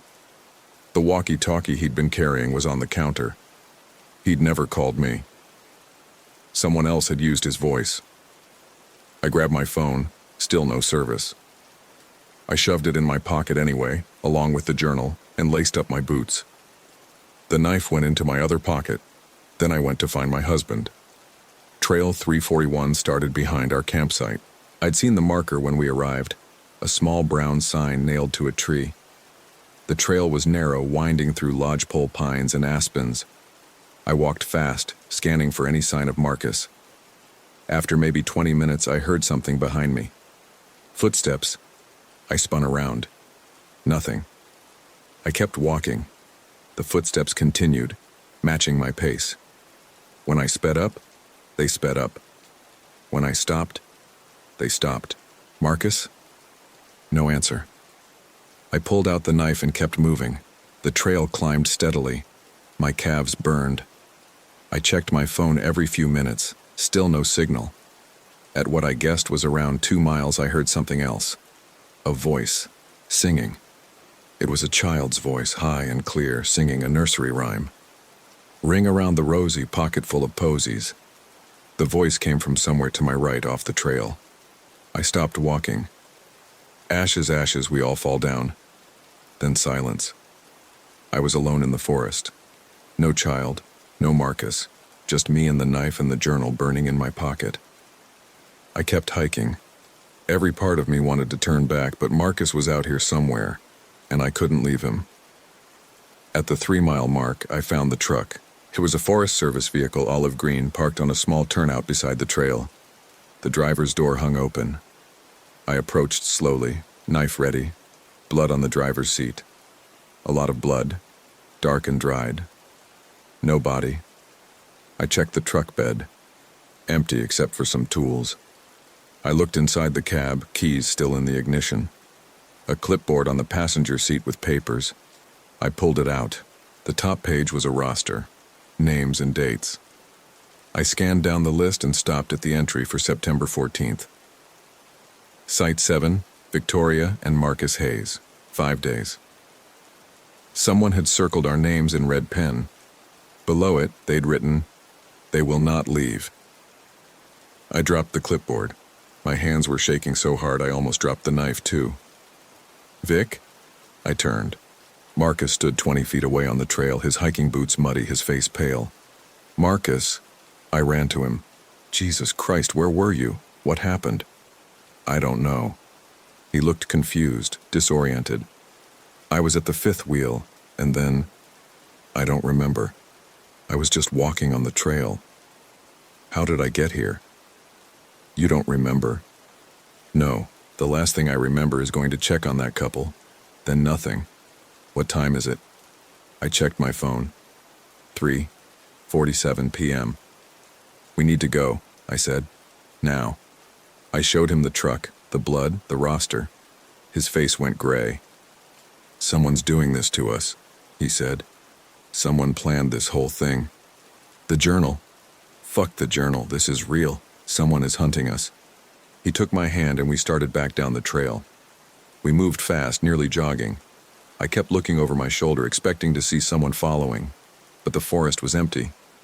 We were maybe a mile from the campground when Marcus stopped. "Do you hear that?" I listened. Footsteps, multiple sets, moving toward us from ahead. "Off the trail," Marcus whispered. We pushed into the trees, crouching behind a large pine. The footsteps got closer.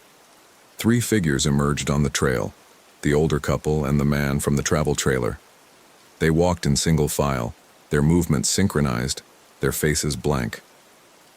"The trail is beautiful today," the woman said to no one. "It's safer here," the man from the trailer replied. "You should stay," the older man said. They passed within 10 feet of us. We didn't breathe. When they were gone, we waited another 5 minutes, then made our way back to the trail. We ran the rest of the way. At 4:08 p.m., we found the man's body. He was lying on the trail, face down, his skull crushed. Blood pooled around his head. The same man who'd been walking with the couple. Except he was here, dead, even though we'd just seen him alive on the trail. Marcus bent over and vomited. I pulled him away from the body. "We have to get back to the RV. We have to get out of here." We reached Site 7 at 4:20 p.m. The other RVs were still there, but I didn't see anyone. Marcus got into the driver's seat. I sat beside him. "We're ramming that gate," he said. "Marcus, I don't care. We're getting out of here even if it destroys the RV."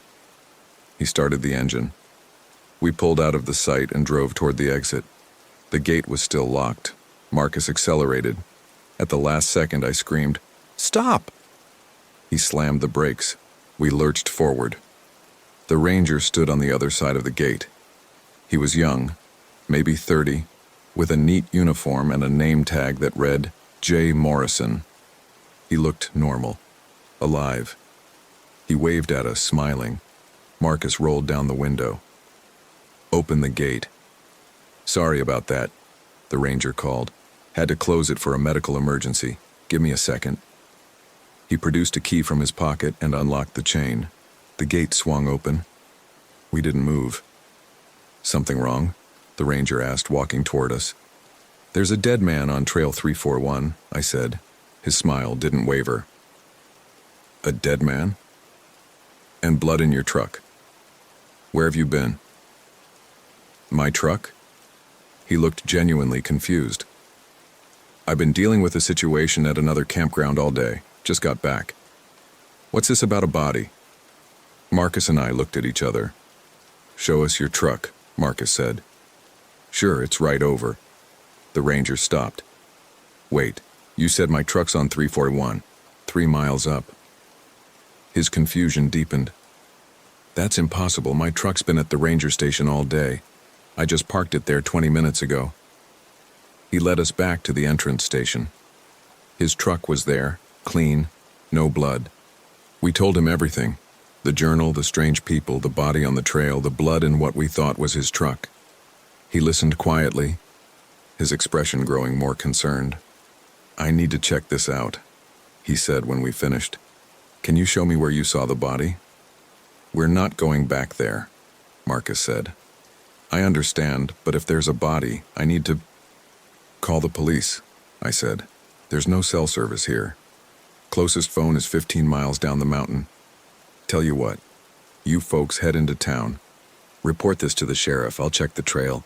If I find anything, I'll call it in from the office. It seemed reasonable. It seemed normal. But nothing about this was normal. We'll wait for you, Marcus said. We'll wait right here while you check. The ranger studied us for a moment. Then he nodded. All right. Give me an hour. Don't leave the campground. He got in his truck and drove away toward the trailhead access road. We sat in our RV with the doors locked. I pulled out the journal and opened it to September 15th. The entry continued beyond what I'd read earlier. By 5 p.m., Victoria will realize the ranger isn't coming back. Marcus will insist they wait until morning. Victoria will agree. They'll eat dinner in silence. Marcus will excuse himself to use the bathroom. He'll be gone for 15 minutes. When he returns, Victoria will notice his eyes look different. She won't say anything. She'll be too afraid. That night, Marcus will kill her. I read it again, then again. What? Marcus asked. I couldn't speak. I handed him the journal. He read the entry and went very still. This is bullshit, he said finally. This is someone trying to make us crazy. Everything else came true. Not everything. That man, we saw him alive after the journal said someone would be dead by 4 p.m. The timeline's off. We saw him dead too. We saw a body. We didn't get a good look at the face. I wanted to believe him, but I kept thinking about his blank expression on the trail, the missing hours, the way he'd appeared exactly where the journal said he would be. It was 4:45 p.m. We should leave, I said. Right now, the gate's open. The ranger said, fuck what the ranger said. We need to leave. But Marcus was already shaking his head. It's getting dark. These mountain roads, if we drive them at night, we could go off a cliff. We should wait until morning. First light, we leave. Marcus, one night, Vic. We lock the doors, we stay alert. One night. I thought about the journal's prediction. Tonight. It would happen tonight. I agreed anyway. Because what else could I do? Refuse to stay with my husband? Tell him I thought he might kill me? How do you say that to someone you love? We made dinner, grilled cheese sandwiches. Neither of us ate much. We sat at the dinette table, the journal between us like a third presence. I need to use the bathroom, Marcus said at 6:30. I watched him walk to the tiny bathroom and close the door. I heard the lock click. I stared at the door. 1 minute passed, then 5, then 10. Marcus, I called. No answer. Marcus, are you okay? Nothing. I stood up and walked to the bathroom door. I knocked softly. Marcus? The lock clicked open. The door opened slowly. Marcus stood there, swaying slightly. His eyes were different, darker, unfocused. I'm fine, he said, but his voice was flat, wrong. He walked past me to the dinette and sat down. I stayed standing. What happened in there? I felt dizzy. I'm okay now. I looked at his eyes. They weren't his eyes anymore. I don't know how to explain it. They were the same color, the same shape, but something behind them had changed. Marcus, what's wrong with your eyes? Nothing's wrong. They look different. You're imagining things. He smiled, and the smile was wrong too. Too wide, like he was trying to remember how smiling worked. I sat down slowly, keeping the table between us. Tell me something only Marcus would know, I said. What? Tell me where we went on our first date. He stared at me for a long moment. Why are you asking me that? Just answer. That Thai restaurant in Denver. What was it called? I don't. Bangkok Palace? We didn't go to a Thai restaurant. We went to a pizza place, Bojo's in Idaho Springs. His smile didn't change. Right, I forgot. You wouldn't forget. Victoria, I'm tired, I'm stressed, I'm allowed to forget things. What's my middle name? He hesitated, just for a second.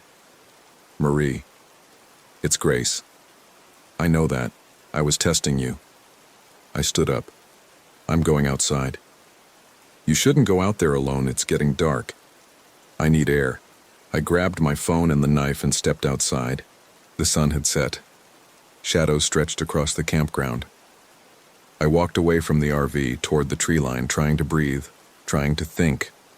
The journal had predicted this. Marcus using the bathroom.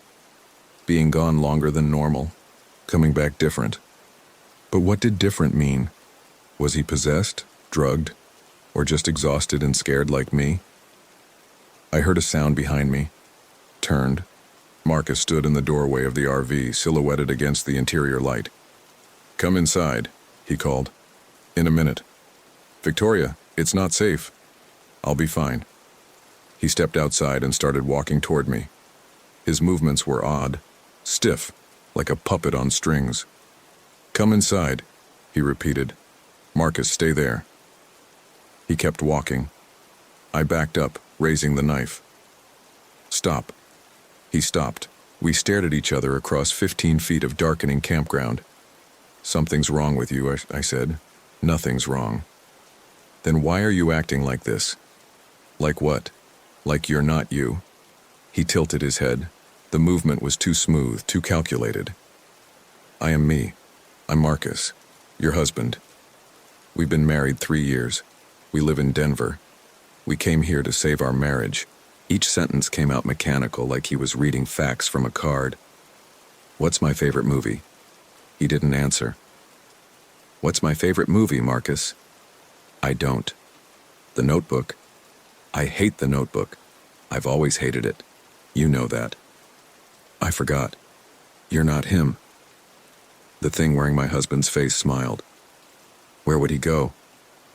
I turned and ran. I ran into the forest behind our site, crashing through underbrush, the knife still in my hand. Behind me, I heard him following. Not running. Walking. Steady. Inevitable. I didn't have a plan. I just ran. The forest was dark now, only the faintest light filtering through the canopy. I couldn't see more than a few feet ahead. Branches whipped my face. Roots grabbed at my feet. I ran anyway. After maybe 10 minutes, I couldn't hear him anymore. I stopped, gasping for breath, trying to orient myself. I pulled out my phone. Still no signal. The battery was at 30%. I turned on the flashlight and immediately regretted it. The beam cut through the darkness like a beacon, announcing my position to anyone looking. I turned it off and stood in the dark, listening. Something moved through the trees to my left, then my right, then behind me. Multiple somethings. I heard the older woman's voice, flat and dead. "You should stay." The man from the travel trailer. "It's safer here." The ranger. "Don't leave the campground." They were surrounding me. I picked a direction and ran.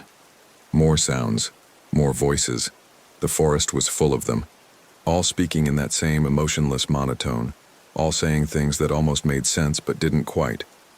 I broke through a thicket and found myself at the edge of a small clearing. In the center stood Marcus. No, not Marcus. All of them. 6 identical Marcuses, standing in a circle, all facing outward, all smiling that wrong smile. I backed up slowly. They didn't move. Just stood there, watching me with those dark, wrong eyes. "Victoria," they said in unison. "Come inside." I turned and ran again. I ran until I couldn't run anymore, until my lungs burned and my legs gave out. I collapsed against a tree, gasping, the knife still gripped in my hand. The forest was quiet now. No voices, no footsteps, just wind in the branches and my own ragged breathing. I pulled out the journal and turned on my phone's flashlight, shielding it with my body. I flipped to September 16th. September 16th. Victoria spent the night in the forest. She'll make it back to the RV at dawn. Marcus will be there, normal again. He won't remember anything from the night before. Victoria will pretend to believe him. They'll pack up. They'll leave. But they won't make it out. At 9:30 a.m., the road will be blocked. Not by a gate this time. By them. All of them. Marcus will try to drive through. The RV will crash. Victoria will be injured. Marcus will die. Or not Marcus. The thing that's wearing Marcus. After that, it's just Victoria, alone, and they'll come for her. My hands shook so badly I almost dropped the phone. I kept reading. She'll run, she'll hide, she'll fight, none of it will matter. By noon, she'll understand. By 2 p.m., she'll be one of them. By 3 p.m., she'll forget she was ever Victoria. The entry ended there. I flipped to the next page, September 17th, blank, September 18th, blank. The last page had a single sentence in different handwriting, messier, desperate. If you're reading this, you're already trapped. I'm sorry. I tried to warn myself too. I closed the journal. I don't know how long I sat there. Hours, maybe. The forest grew quiet around me. No birds, no insects, just silence and darkness and the weight of what I'd read. Eventually, the sky began to lighten. Gray dawn filtered through the trees. I could see again. I made my way back toward the campground, moving slowly, listening for any sign of them. But the forest was empty. Just me and the trees. I reached Site 7 as the sun came up. The RV looked normal, peaceful, like none of this had happened. Marcus sat at the picnic table outside wearing the same clothes from yesterday. He looked exhausted. When he saw me, he stood up. Vic, Jesus, where have you been? In the forest. Why? I studied his face. His eyes looked normal now. Brown, clear, no darkness behind them. You don't remember last night? I remember. We had dinner. I used the bathroom. After that, it's fuzzy. I woke up on the bed an hour ago. You were gone. I've been looking everywhere. He sounded sincere. He looked like my husband again. We need to leave, I said. Right now. I know, I'm sorry about last night. I don't know what happened to me, but let's pack up and get out of here. We packed in silence. I kept watching him, looking for signs of the thing from last night. But he seemed normal, worried, tired, but normal. We pulled out at 9:15 a.m. The gate was open. The ranger station was empty. We drove down the gravel road toward the highway. At 9:28 a.m. we rounded a curve and Marcus slammed on the brakes. They stood across the road. All of them, the older couple, the man from the trailer, the ranger, and 12 others I hadn't seen before, all wearing camping clothes, all with those empty eyes. They stood shoulder to shoulder, blocking the entire road. Behind them, I could see more emerging from the trees, dozens, maybe hundreds. What the fuck? Marcus whispered. The ranger stepped forward. He raised one hand. You should stay, he said. The others repeated it, their voices overlapping into a chorus. You should stay. You should stay. You should stay. Hold on, Marcus said. He floored the accelerator. The RV lurched forward. The line of people didn't move. We were maybe 10 feet away when they all stepped aside in perfect synchronization, opening a path. Marcus didn't slow down. We shot through the gap. I looked in the side mirror as we passed. They all turned to watch us go, their heads swiveling in unison. Then they started walking, following, moving faster than should be possible. Marcus, I see them. The RV swayed dangerously on the narrow road. We were going too fast, way too fast. But the things behind us were gaining. We reached a sharp curve. Marcus tried to brake. The RV skidded. Then we were airborne. I remember the sensation of weightlessness, the sound of metal tearing, glass shattering, impact. When I woke up, I was lying in grass. The RV had rolled off the road and down an embankment. It lay on its side 30 feet away, steam rising from the engine. Marcus? I stood up. Pain shot through my left arm. Broken, probably. I stumbled toward the wreckage. Marcus was still in the driver's seat, held by the seatbelt. Blood covered his face. His eyes were closed. Marcus. Marcus, wake up. I pulled at the seatbelt, trying to free him. He didn't respond. I checked for a pulse. Nothing. I don't know how long I knelt there, holding his hand, crying. Could have been minutes. Could have been hours. When I finally looked up, they were there. standing in a circle around the wreck. All of them, watching me with those empty eyes. The ranger stepped forward. He held out his hand. "It's time," he said. I backed away. "No, it won't hurt." "Fuck you." I ran, again, through the trees, down the slope, my broken arm hanging useless at my side. They followed, always following, never running, never rushing, just walking, patient, inevitable. I ran until I couldn't run anymore, until I collapsed in a dry stream bed, gasping, crying, dying inside. They gathered around me, silent, waiting. The ranger knelt beside me. "You can't leave. No one leaves. This is where you stay." "Why?" "Because this is where we are. All of us. Forever." "I don't understand." "You will." He touched my forehead. His hand was cold. The world went dark. When I woke up, I was in the RV. Our RV, Site 7. Everything was normal, unpacked, like we'd just arrived.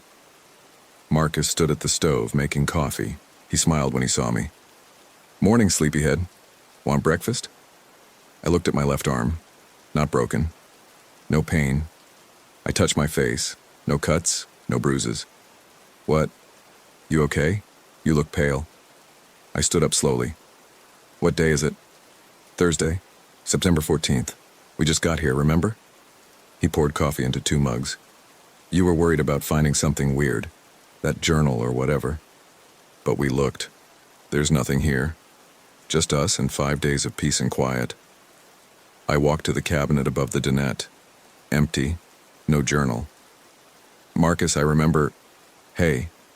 He put his hands on my shoulders. "It's okay. You're probably just tired from the drive.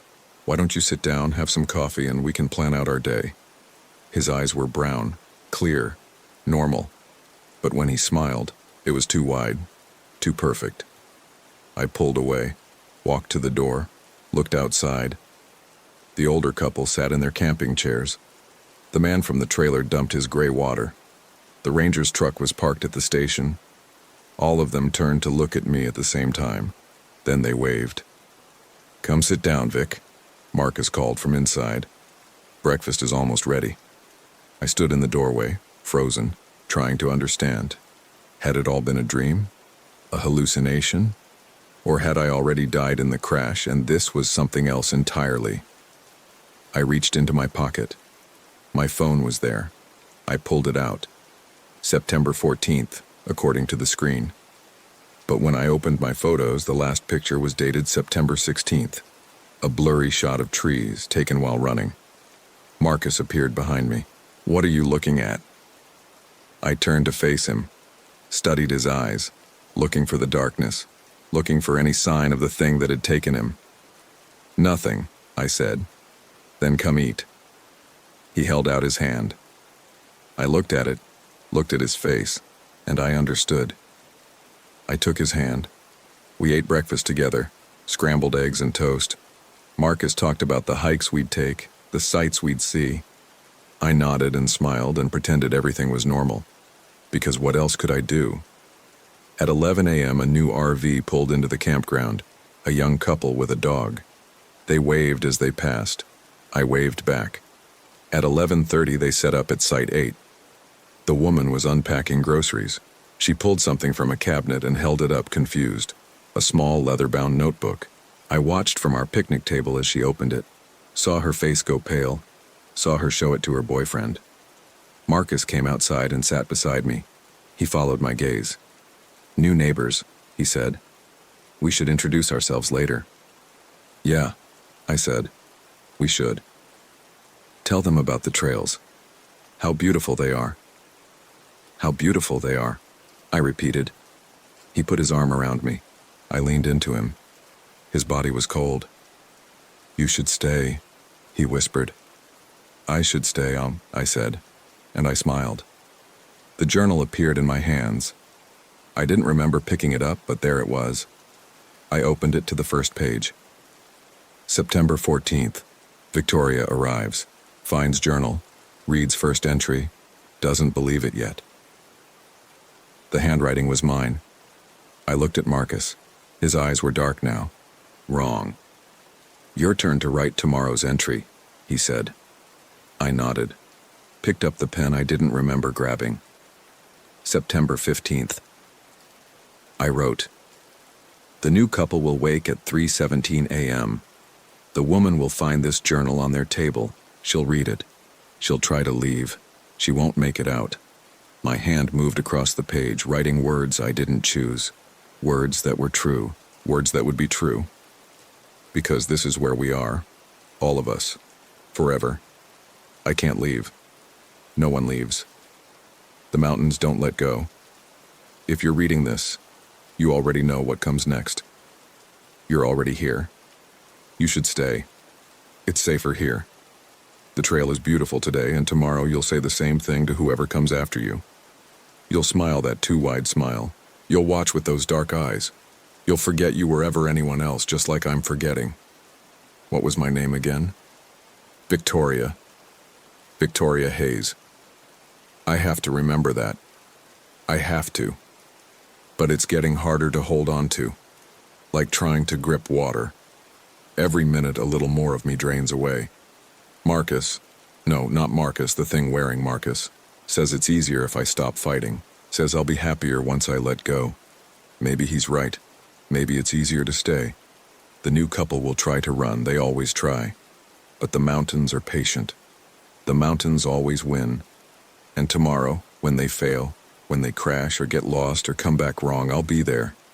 Smiling, waving, welcoming them. Because this is what we do now. This is what we are. I look at the mountains. They look back. And I understand that we were never meant to leave. The journal knows. The journal always knows. I turn to the last page, the desperate scrawl from someone who tried to warn themselves. I pick up the pen. Below their message, I write, "It's already too late, we're already gone. Stop trying to remember who you were. That person doesn't exist anymore." Then I close the journal. I place it back in the cabinet of the RV at Site 8. Tomorrow someone new will find it. Tomorrow I'll watch them read it. Tomorrow they'll understand. The mountains don't let go, and neither do we. My name is Victoria Hayes. I think it is. But it's getting harder to remember. Soon it won't matter at all.